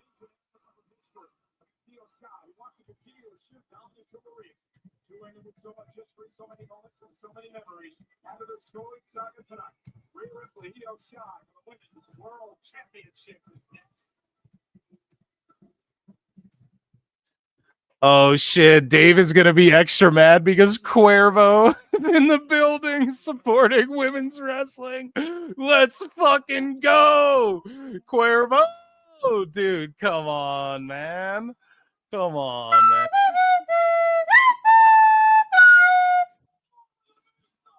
Cuervo's there supporting the fucking women's wrestling. Dave's gonna be so mad. Oh shit.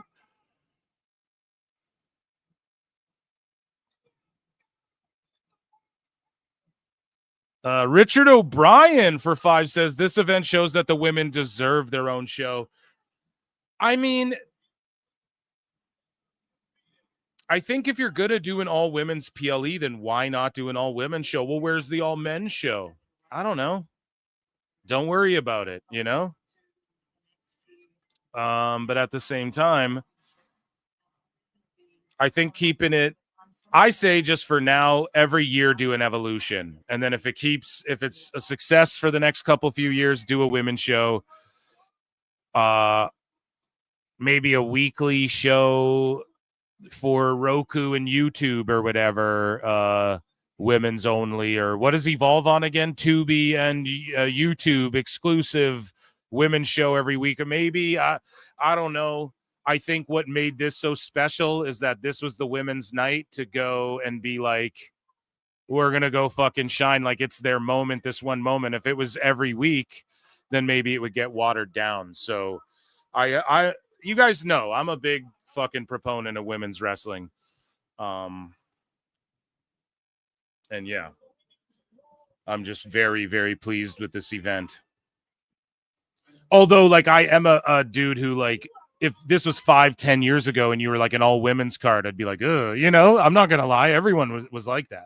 Maybe not 5. 5 is where it starts. Well, yeah, like 5 years ago, it really is like, I think some of these ladies are starting to get as over or more over as some of the dudes. And then now it's like irrefutable. The last 5 years, it's like a bunch of these women, and especially in NXT, like women run NXT. So it is what it is. Io is just... Stephanie Vaquer, I think, is coming for that slot of like, because you guys know how I feel about Io. I think at the at pro wrestling, at the physical aspect of what pro wrestling is, I think Io is the best in the world right now. I don't even think you can argue that. But I think Stephanie's going to come for that crown one day for sure. Once a year makes it more special. Yeah, I agree.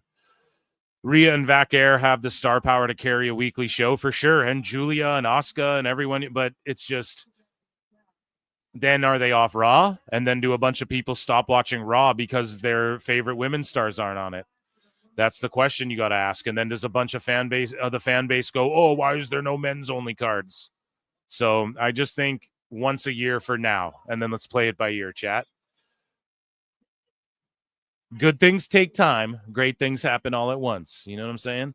Round ball rock, baby. I'd say Asuka's still number one, even if she has ballooned into a whale. Oh my God. Chat is so funny, dude. Lemon Lemming has become a new member with the fucking coping and seething picture there, which I love. Lemming, welcome, and welcome to the mayhem, dude. Enjoy the Member Monday shows you now have access to.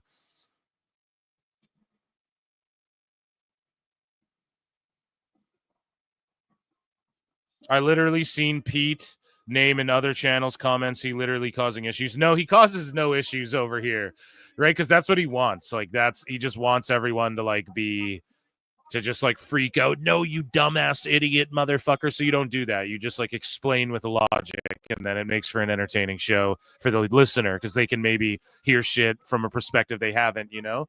He sort of serves me up a little bit. I like it. You know, I do like when Pete does that. Was that Opie and Anthony car crash? You know it. You know it. Brian, you know, too many Cuervos on that show. I mean, can we talk CMLL? I only like Cuervo and Tijuana. Brian.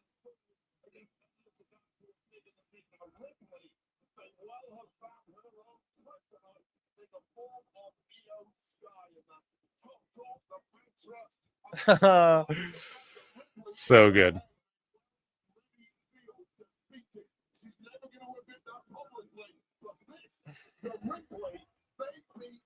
Here we go. Listen how over Rhea is, like Rover. Oh, a new poll. Sorry, guys. Sorry. Did I even do one for the last one? What was the last? Oh, the Battle Royal. So it was just like everyone fire off your fucking picks, right? So I will fix the new poll.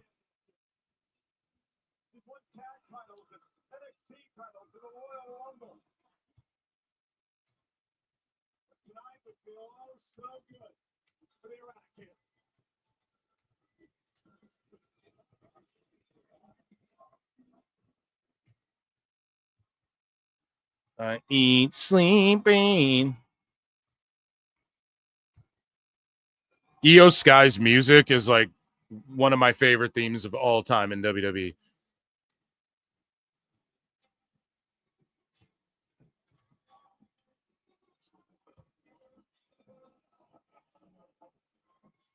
That just fits her vibe so well, too. Okay, there's a poll in the chat. Who do you think will win? Guys, there's almost 150 watching on the Clips channel, 84 likes.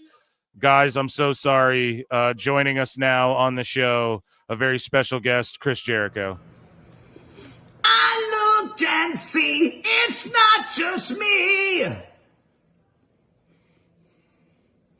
So many others have stood where I stand. We are the young, so raise your hand. They call us problem child. We spent our lives on trial. We walk an endless mile. We are the youth gone wild. We stand and we won't fall. We're one and one for all. The writing's on the wall. We are the youth gone wild. Let it get wild. Yay!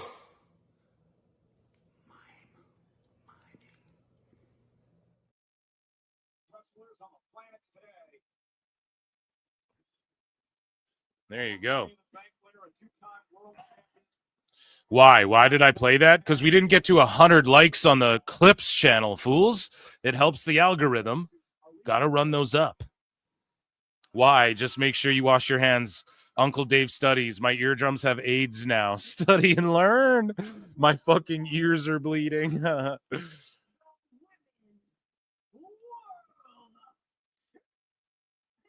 Jericho will come back.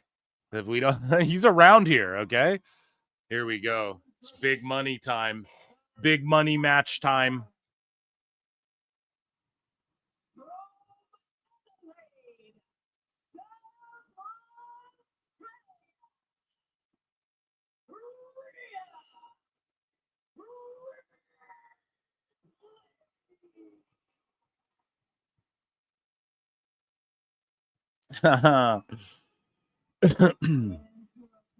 Listen to that fucking crowd.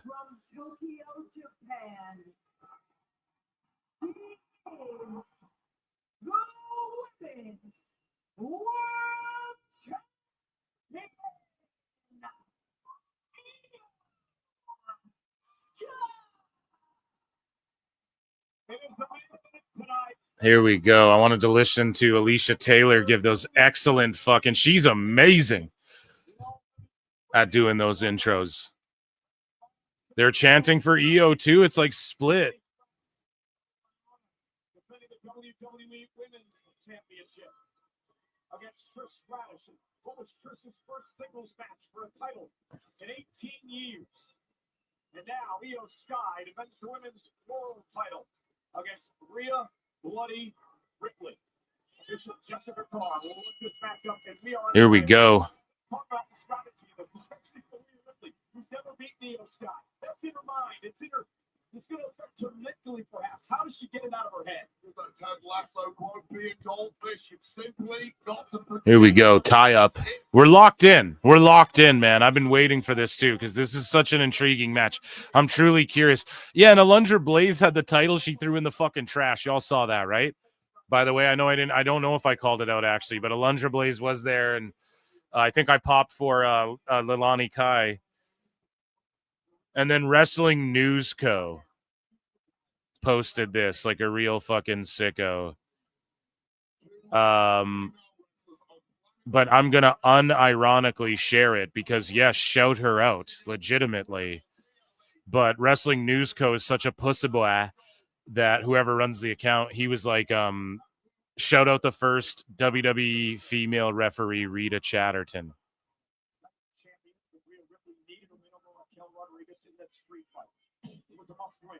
Cover and a kick out, and she did. She did the job. She picked up the victory. This is a must-win tonight, I believe, for Rhea Ripley.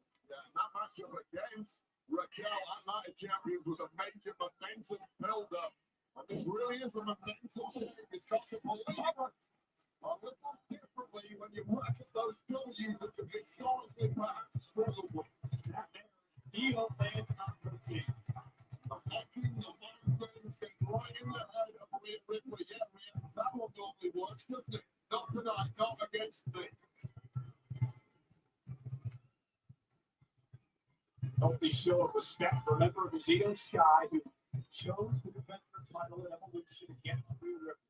But she wanted to face the best in the world. I'm sure the fact that she had also Rhea probably figured into that. Here we go. Working Top Gal speed too, chat, right?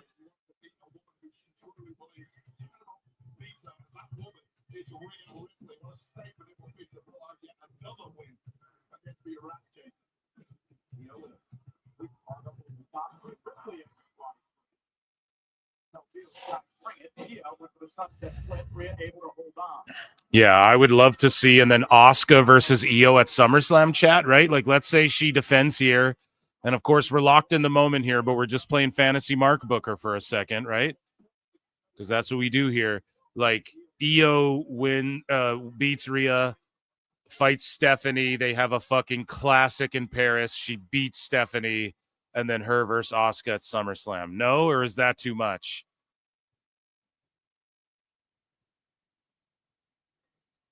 Or are they strapping up Rhea so that she can beat Steph and then fight who at SummerSlam? Like, this is a SummerSlam level match right here, for Christ's sakes. Now they're telling each other they respect each other. Richard O'Brien for 2 says, even Cornette has to say this PLE was awesome. I mean, he'll shit on it because he's old school, man. But again, that's his perspective. And that's totally fine. But I think he's been, if you guys have listened to him and his clips, like, he's come around on women's wrestling more too. It's hard not to when you got 2 women like this in there. And I think he's going to put over way more. I think he's going to shit all over the Battle Royal. I think he's going to shit all over it. And I think he's going to shit on Jade and Naomi. But I think he will put over mostly everything else, I bet. Shout out Jim Cornette and Mrs. C, by the way. We miss you here.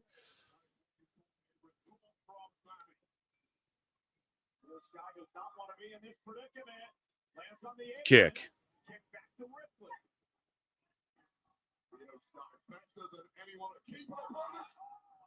Springboard moonsault.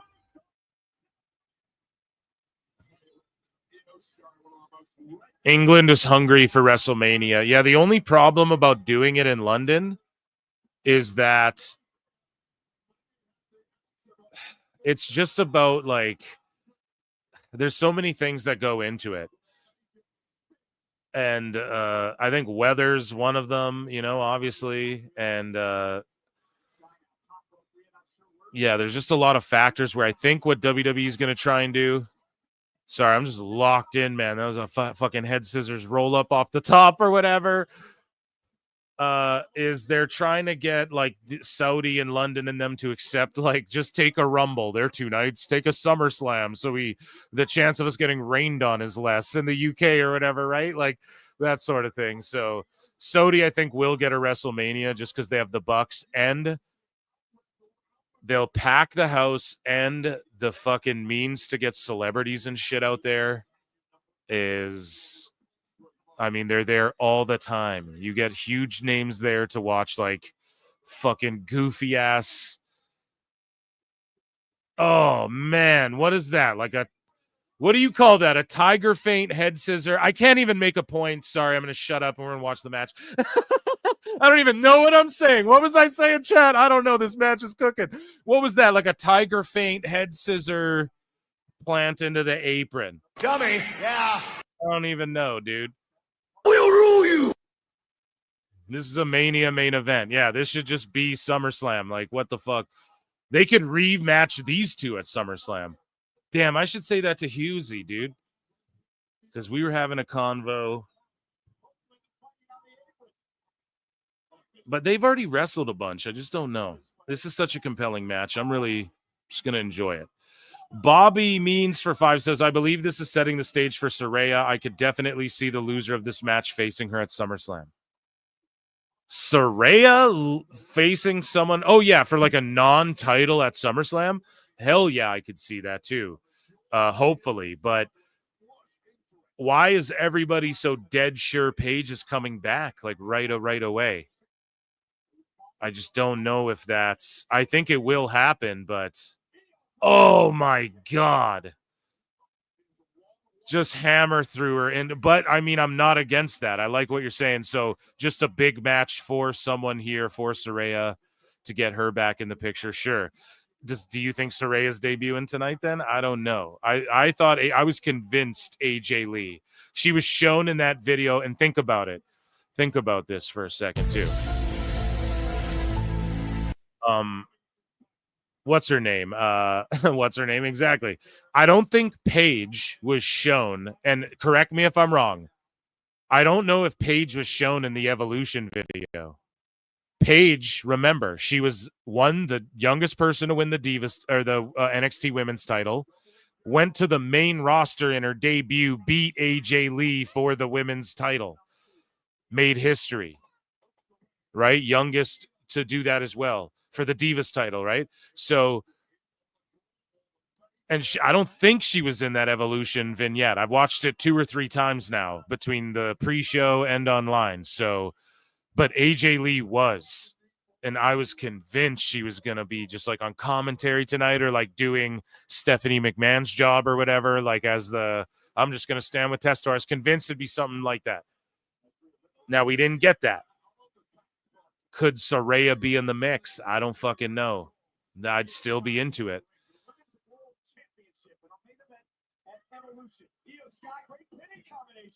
But I thought, yeah, we were going to get AJ Lee for sure. And if Paige wasn't in that thing, then maybe that's the double swerve, though. Maybe that's why they didn't put her in the fucking thing, you know?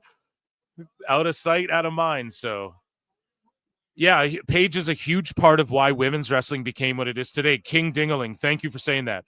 Some people might be like, oh, no, it's not. Dude, I'm telling you, I was falled out of WWE almost entirely.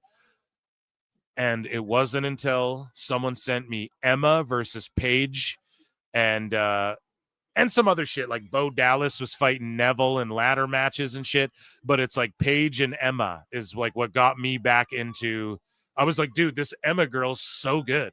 And she can wrestle this good. And her gimmick's like this trippy raver girl type thing. This is amazing. And like Paige was just such a unique look. Dusty saw it. My Raven, you're my dark Raven, you know, whatever you'd say to her. Saraya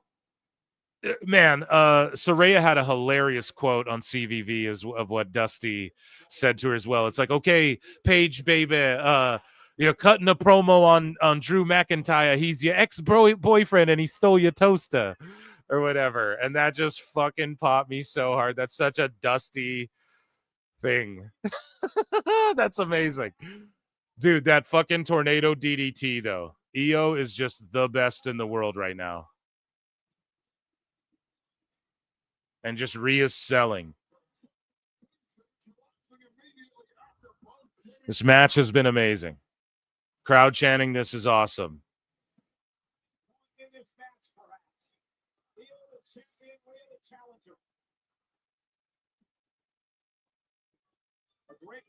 Has anyone sent you Paige versus Maddox and Woods?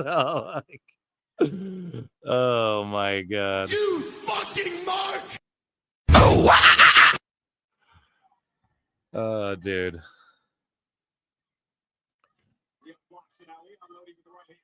AJ pipe bomb is one of my favorite promos. Dude, AJ Lee's pipe bomb as well. Because Natty's shoot mad. You can tell. She's like, yo, you're not talking about me. Like, while Paige is going off. You can tell Natty's like, what the fuck? And the Bellas are relatively new, so they're just like, whatever, we're just selling for this. But I love that segment as well. German Ripley does the smart thing, rolls to the outside.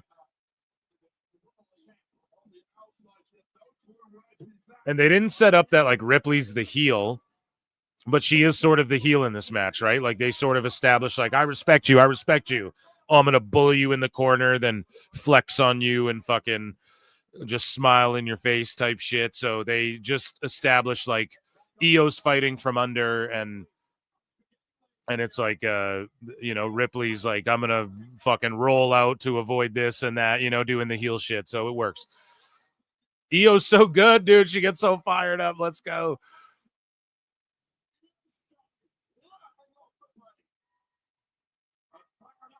Here we go. The bullet train's coming.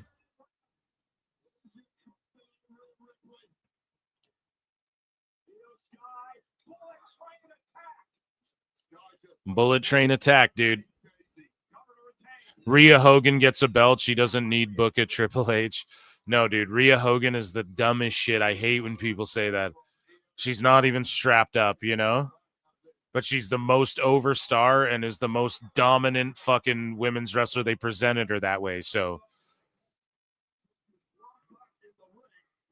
it just, once they start like ruining fucking stories or keeping belts off people who shouldn't have them, she doesn't even have a fucking title right now. She hasn't for the last how long,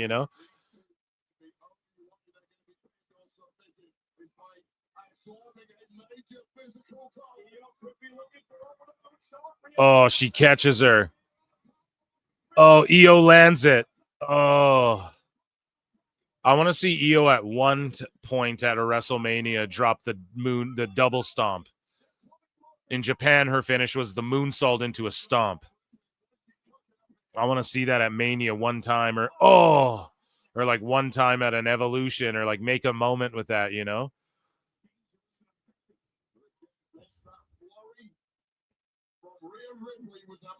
Yeah, Rhea hasn't had a belt for 4 months. That's a long time.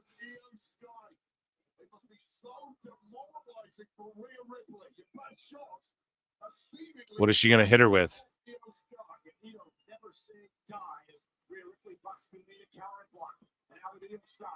Yeah, like what's Meltzer going to rate all these matches? 5 out of 5 stars? What's he going to rate this? Because he hates women's wrestling, so the highest one will get like a 3.5. He'll rate the best match or something. And here's what I love too, the bit of psychology, because I was bitching, what is Gunther going to chop the shit out of Goldberg? He chopped Goldberg once. Goldberg like no ate it and no sold it, and he chopped the shit out of him. And then, so Goldberg agreed, yeah, I'll eat one. And then Gunther, Poison Rana. Oh, my God. But then the psychology was Gunther's like, well, fuck that. Just punch and kick him and attack his leg like he doesn't. Oh, this chop did nothing, you know? That was the psychology. So they just threw that in my face. Triple H listening confirmed. No, but they obviously thought of that before we did. And now Netflix is fucking up. 10 million, 30 million viewers, Brian, on Netflix. 10 million viewers plus 30%. That's why it's glitching out, Brian.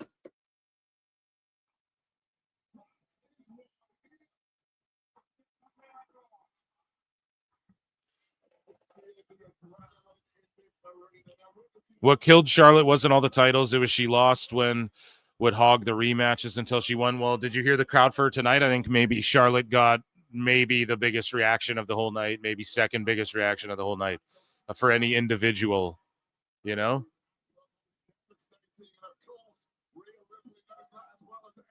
Like in her spot during the match there.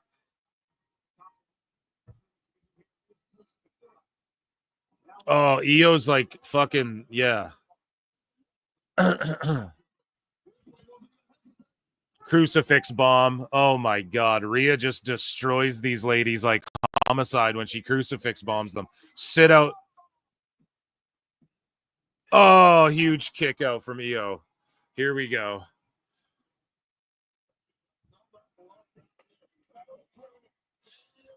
Meltzer is still calculating the amount of stars to give the Omega versus Okada match. His calculator only has 11 spaces. I need to upgrade to a scientific calculator, Brian.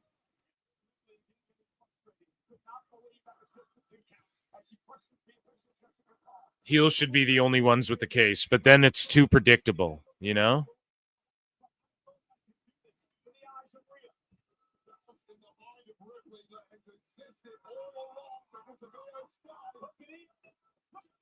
The Riptide. Io's getting out the back. Rear naked choke. She's got her hooks in. No, she didn't have her hooks in. She just had her feet crossed, which she shouldn't. Well, you can do, but if you're like against a real good jiu-jitsu guy, they know the fucking how you break out of that. Like with the feet. There's like a sort of amateurish figure 4 type submission you can do to someone when they have your back. You can set it up too if you use your hands to get their hooks out and then cross their legs for them, but then you risk the chance of getting choked. You're not fighting the arms, right? Oh, please don't die. Oh my God. Oh my God. Oh my God. That was crazy.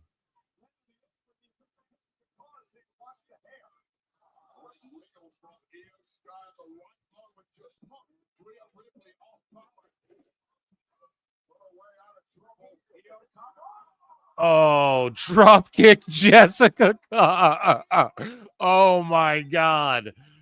Oh, dude. Yeah, we're going to get some funky cash in or run out or the visual pin for Rhea.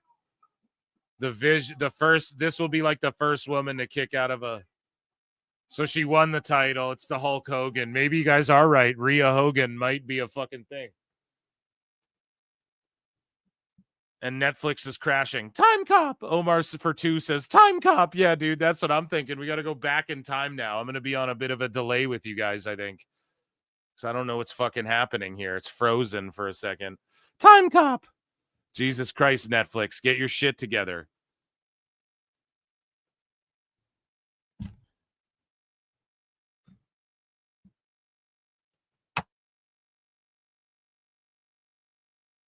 Yeah, for real. This is fucked.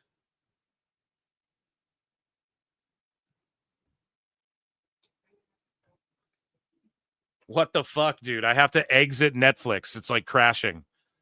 What the hell? What's going on, guys? You guys have to tell me what's going on now. Fucking Netflix. Oh my God. I can't believe that. 80 million viewers, Brian. Like, what the fuck? Craziness.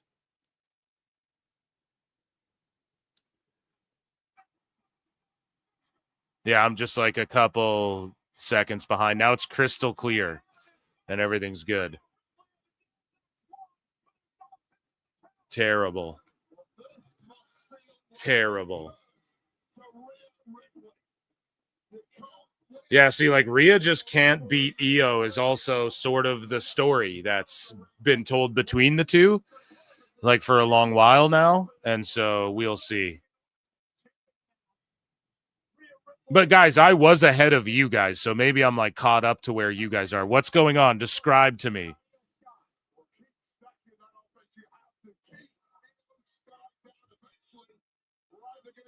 She just spits. F1G P7 says, pay your internet bill, Phil. Well, clearly I fucking have one. I wouldn't be talking to you, asshole. No, what's up, buddy? I appreciate you. What time is it where you are in Australia, too? It's fucking 8 p.m. here. So is it like 8 in the morning there? And you're drinking tea and biscuits, feeling fucking tea and crumpets? What do you guys eat out there? Did a dingo eat your baby, dude? Is that why you're mad at me? No, I'm just saying. I love you. Crowd fight. Yeah, so for me, I'm in a crowd fight. So we're at the same spot. Maybe I was time cop before. Sorry, guys. What actually happened was I had to time cop back to where you all were because I was actually ahead. The time zones, it all triangulated, and I actually had to come back in time. And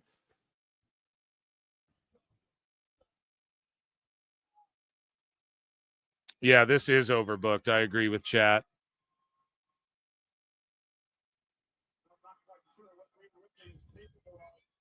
Crikey. I know. Yeah, my way. I know. Shout out Australia. Oh my goodness.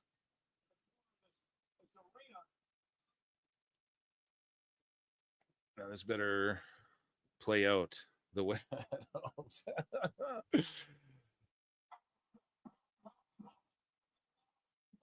I mean, is it overbooked to shit, though? Because they're just outside the ring doing crazy shit. Io just jumps off this fucking thing. And then they get back, and then Jessica Kakar's in there. But you'd think they just send out another ref is where it gets kind of silly. And there'd be a ref. There should be a ref out there like, guys, come on, get back in. And then they get back in, and then maybe that ref's there, and then Jessica Kakar wakes up or gets carried away or whatever. But, yeah, maybe this is getting, like there's shit, or like Nick Aldis, someone like, please, we don't want to end it in a DQ, like yell at the camera can hear, the fans can hear, like, please, ladies, we want to end this, like, we want, that sort of thing. That is probably the more appropriate way to do this. Almost 600 of you watching. Hit like, hit subscribe. If you're on X, come on over to YouTube. Subscribe to my goddamn channel. I upload every single day, multiple videos every day, or a live stream, or both. Become a member for 99 cents, and you get access to my Member Monday shows. Shout out the PWT universe for being here.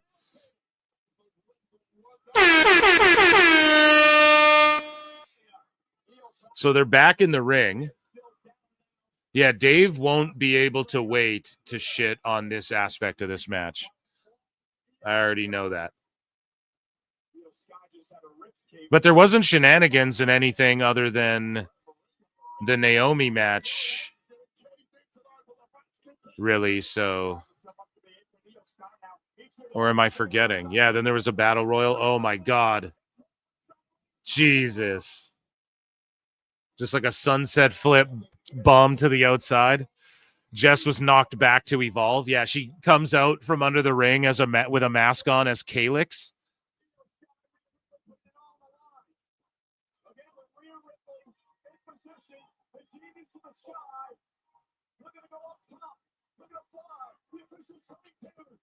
Moonsault. And then Car's awake at the perfect time. Oh, she kicks out. Wow. Yo. Oh, come on now, Eric. This shit is wild.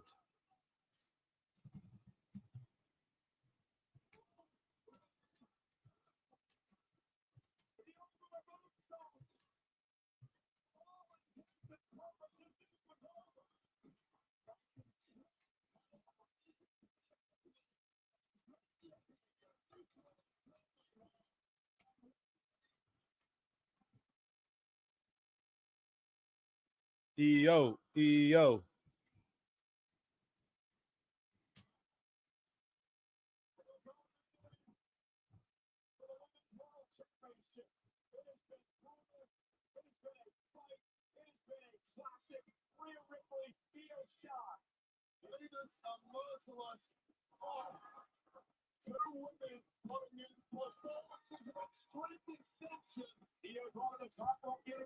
Genius in the sky as Rhea Ripley rolls out to the apron, perhaps saving herself. Russian blow like the field shot. Oh, expected for Paul. I'm not sure what he's to do here. Dragging Rhea back to her feet. Trash talking Rhea. Now EO's talking shit. They're headed to the top rope. I'm furiously tweeting.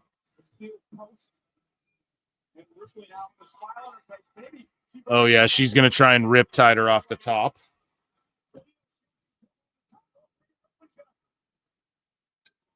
You're hearing Rhea? Yeah, you might be. It's probably a mix. I'm in Canada, bud. We hear things differently through the ice there, buddy. Dave will say Monet Tony was better. He will, absolutely.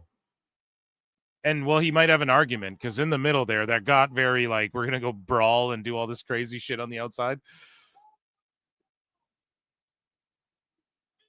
Damn, holy shit. Now, this isn't like they false finished me to death and I'm like, it's going too long. This is like, this match has been fucking awesome. Oh, Naomi. Yeah.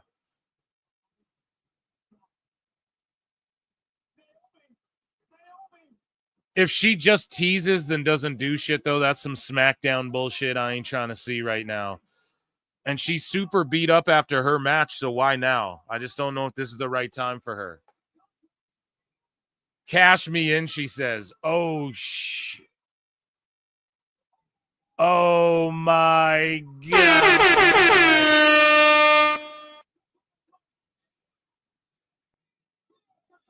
It's a triple threat, so no DQ.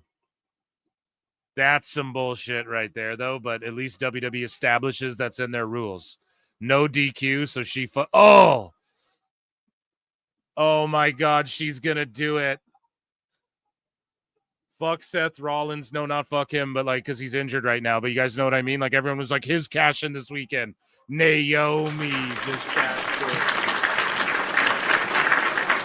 it. And pulled the women's heist of the century. Box cutter Naomi, dude. Comes through, bloody nose and all after her fucking match, wins the world title. I told y'all she was getting a world strap. Like, this might be, like, she said it. She's like, I'm 37 and I fucking want to have a bunch of kids. So, like, she got fucking TikTok, man. You gotta, you know? So, I just think this is her last big year of, like, I could see she might drop it at SummerSlam. Who knows? So now, well, because Jade, hold up now, let me think. Because Jade gets a SummerSlam title match against now Naomi is who it is. So there you go. So the Jade Naomi shit has just begun. We've only just begun to live. It's more than the Fat Two Power guys. Stephanie and Naomi, like Stephanie McMahon and Naomi are tight, and she's super over with their family, like herself, on top of, like, man, she's been there a long time in a prominent position. So, and love her, you guys can love or hate the rules of a triple threat match in WWE, but they've established those rules time and time again. And Naomi waited for it to be announced. Here's the new bells ringing. It's a triple threat. Cracks her with the case. Like, it's the psychology behind that is amazing. And now we get Jade Naomi at SummerSlam, right? If my math is mathing right there. Michael Driard, it's still going to be Jade Tiffy. No, because what show is Jade on, technically? Like, this is the thing. So are we going to get Naomi Stephanie Vaquer at Clash? See, they need to just come and say directly, like, here's what show people are on and here's what belt they will go for if they win. Because let's say, like, it's like, okay, if Lash Legend won that Battle Royal, is it the NXT title or does she get to choose? That's what they're not making that part clear enough. But I love that, dude. Heist of the century right there. I mean, I thought this was an A+ show. I want to give this a round. This was, for me, the best show of the whole weekend. So I guess you can give me an L on that one as well, because what? Yeah, who did I pick? I mean, Io. So none of them won. Naomi won. I should have put Naomi Cash in. I should have fucking put that there. I should put that there for every women's title match, which I will start doing in the polls. But yeah, let's run through it, man. Battle Royal was pretty goddamn fun. Stephanie won. It got a little silly in the middle, but the beginning and end were great. Stephanie won. So she gets a shot at Clash at Paris. She's a Raw superstar, so I'm assuming Naomi. I'm just guessing, right?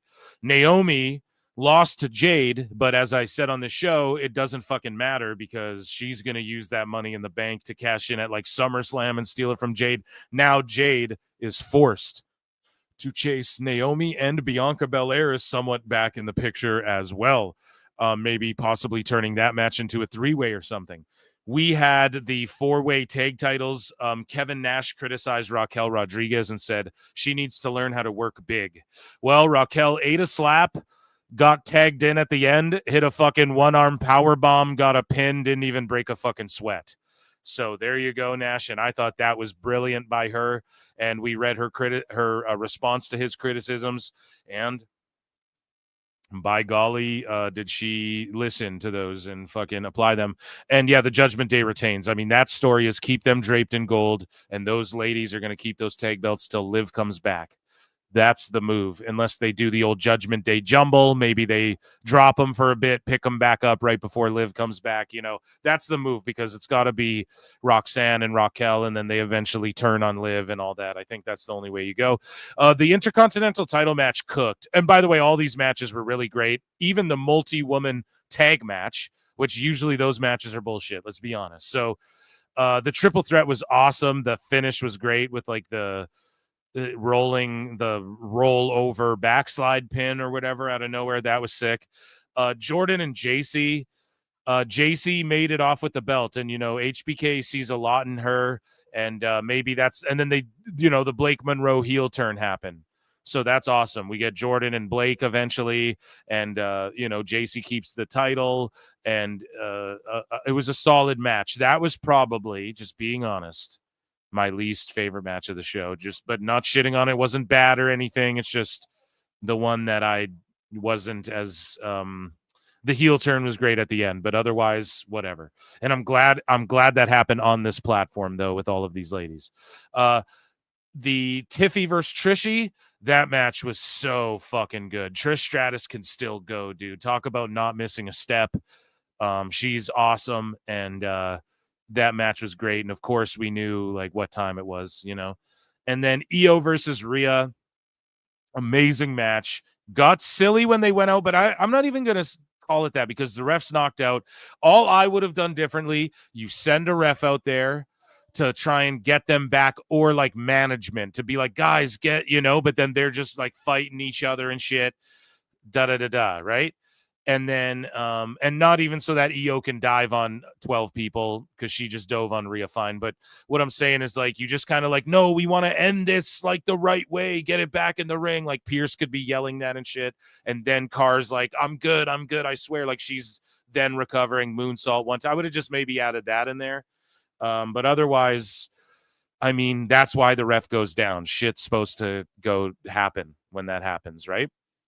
And then what else did we have? We had Naomi cashing in, heist of the century. She snitched the fucking title, bloody nose and all. I will rule you. And she made it a triple threat. Some people are going to boo-boo on that, but that's the rules that we know of WWE, man. Triple threats, no DQ. Okay, she waits till the bell rings, gloms Io with the case, tosses Rhea outside. Rhea still can't. Now, Rhea got the visual win over Io, right? So that gives her a shot maybe at Naomi down the line or something as well, or a rematch with Io, maybe not for the belt. But Rhea got the visual win, right? But she still has never actually been able to get one over on Io yet. Like Io constantly beats her. So it's interesting to say the least in that aspect as well. And then you have Naomi leaving with the title, which was the way to go. Like, what a moment and a shocker. And it's going to steal the headlines as well. And then Raw, there's going to be a payoff. Like, Naomi's going to be on Raw with that world title. And there's going to be more build. And we have that crazy gauntlet match. So they announced a gauntlet between Punk and like Penta and Breaker and a bunch of fucking people for Raw tomorrow as well, which we're going to watch on the Member Monday show. So make sure you guys become a member to this channel. It's only 99 cents per month, and you get the member show. And so I don't know. I think overall this was the best show on the whole weekend. And I can't remember what I rated. I gave All In Texas, like, I think I gave it a B- C+. I think I gave Great American Bash like a B+. B+. B+. I think I gave Saturday night's main event like a A-, and then I think I give this one an A+. Like, just hands down, I can say this was an A+, a benefit for everyone. No AJ Lee, but hopefully she returns down the line at SummerSlam. No Brie Bella. Hopefully I would like to see the Bellas versus Judgment Day and have Raquel and Roxanne beat the Bellas at Judgment Day, rather. That used to be the name of a pay-per-view at SummerSlam too. I would like to see that. I think that this was such a huge success, and I can't wait to see and hear the Meltzer Cope, which we will fucking cover most definitely on the show. Make sure you guys tune into the Monday member show. Make sure you guys tune in on Wednesday as well for the Dynamite After All In Texas, where we sort of react to the fallout and any news that might break from that as well. But overall, I give this show an A+. And I just think that Rhea and Io are big names and draws in and of themselves, and they can go have big money matches without necessarily having a title the way Naomi and Jade did tonight, the way some of these other ladies can do.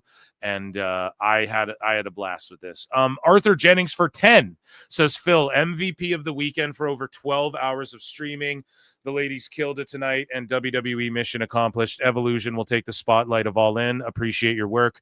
Bro, I appreciate you. Thanks for supporting what I do. Yeah, dude, between today and yesterday, that's like over 12 hours and alone. And we're going live tomorrow for the members show, so make sure you get a membership because we're going to talk Raw and react to this gauntlet match, and they're going to go crazy with this Raw too, right? You guys got to remember, it's Friday, Saturday, Sunday, Monday. They still have the one up to try and drown out any news. I haven't seen a lot of news from All In either.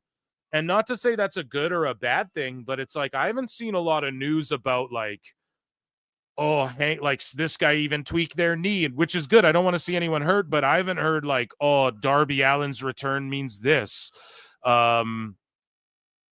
WBD came out and said Amazon was like the success of this. We haven't heard shit. There's no news. There was no backstage fights. There was no fucking anything, really. Really think about it. We're just talking about Evolution and really think about, other than I guess the Adam Cole retirement. That's a big thing, but it's just everyone saying how much they love Adam Cole, which who fucking doesn't, right? Like, he was awesome. Maybe some people don't, but I think he was awesome in NXT. He did great shit in ROH, and he did his shit in AEW, like right when he came in, he did some cool stuff, but then the injuries just kind of plagued him. But besides the Adam Cole thing, what is there that like anyone's really talking about? Like the IWC isn't even melting down over the Monet shit because half of them were wrong and they don't want to fucking talk about it really, but like no one's even really melting down about the Monet losing either, which I thought would cause more meltdowns than it has. But I just think WWE overall stole the spotlight,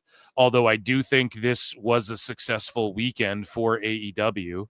I do believe that this should be considered a W for them, in my personal opinion. But I think, like, for anyone to try and say this Evolution show wasn't a success, they're fucking stupid idiots, and we cannot listen to people who say that. Because I mean, that crowd was the hottest crowd, I think, for the Evolution show. And look at all the legends, and Cuervo was there. I know Dave's going to blow a casket. George Capture for 5 says, all in all, a great weekend of wrestling. It absolutely was. Yeah. Thank you so much, George, for your help too with all the bots. We got bot attacked big time over the weekend there on the Saturday show, as far as like illegal stream links to the fucking All In pay-per-view. That was the most I've ever seen for any wrestling event ever that I've streamed. Cashman for 2 says, thanks for the long weekend, Phil. Hey, thank you guys. Round of applause for you guys. Thank you so much. I appreciate you guys. Listen, I'm going to get out of here, and one lady who wasn't featured, but I promise she'd pull up. We have Becca on God, B3CCA. I'll leave you guys with her. Thank you all for being here with me this weekend. Thank you all so much. The views, we hit milestones this weekend, everything. You guys are so fucking awesome and incredible. It's been a long one. I have a lot of editing to do, believe it or not, tonight. So I'm going to be up doing that. I'm going to watch LFG. Hugs, kisses, drink lots of water. It's hot. Be good to each other. Be kind. The sickos might need a hug after this one. Be Nice One says Jade is on SmackDown for 2. Thank you for that, actually. That's good clarity there. Very last minute, but she's on SmackDown. So there you go, bruv. I appreciate your support there. And so that means Jade will challenge Tiffy. So maybe you guys were right and I'm a dumbass. I'm a dumb asshole. And there you go. Are you sure about that? There you go. Dave hopefully will be half as humble as I am, as Phil is. Leader of the Filluminati. All hail the Filluminati and the Phildos. Flutes in the chat. Until next time, I bid you adieu, and I'll see you in the Upside Down, guys. Peace. Fuck a bitch. We're about to get vile.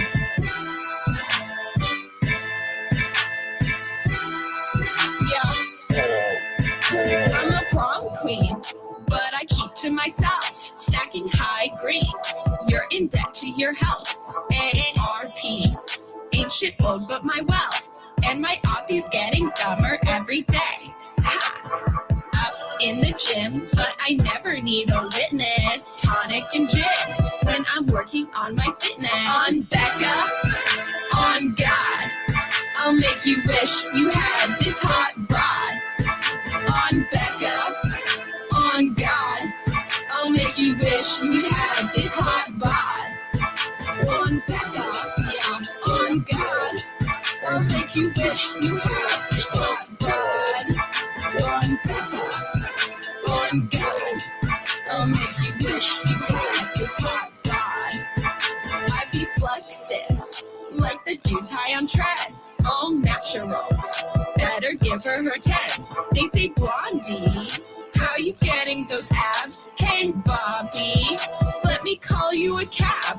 Long legs, I'm a woman instead. My eggs, fertile, healthy, and femme. My trades, flowing free like the Thames. And my haters getting madder every day. On Becca, on God, I'll make you wish you had this hot bod. On Becca, on God, I'll make you wish you had this hot bod. On Becca, on God, I'll make you wish you had this hot bod. On Becca, on God, I'll make you wish you had this hot bod. Yeah.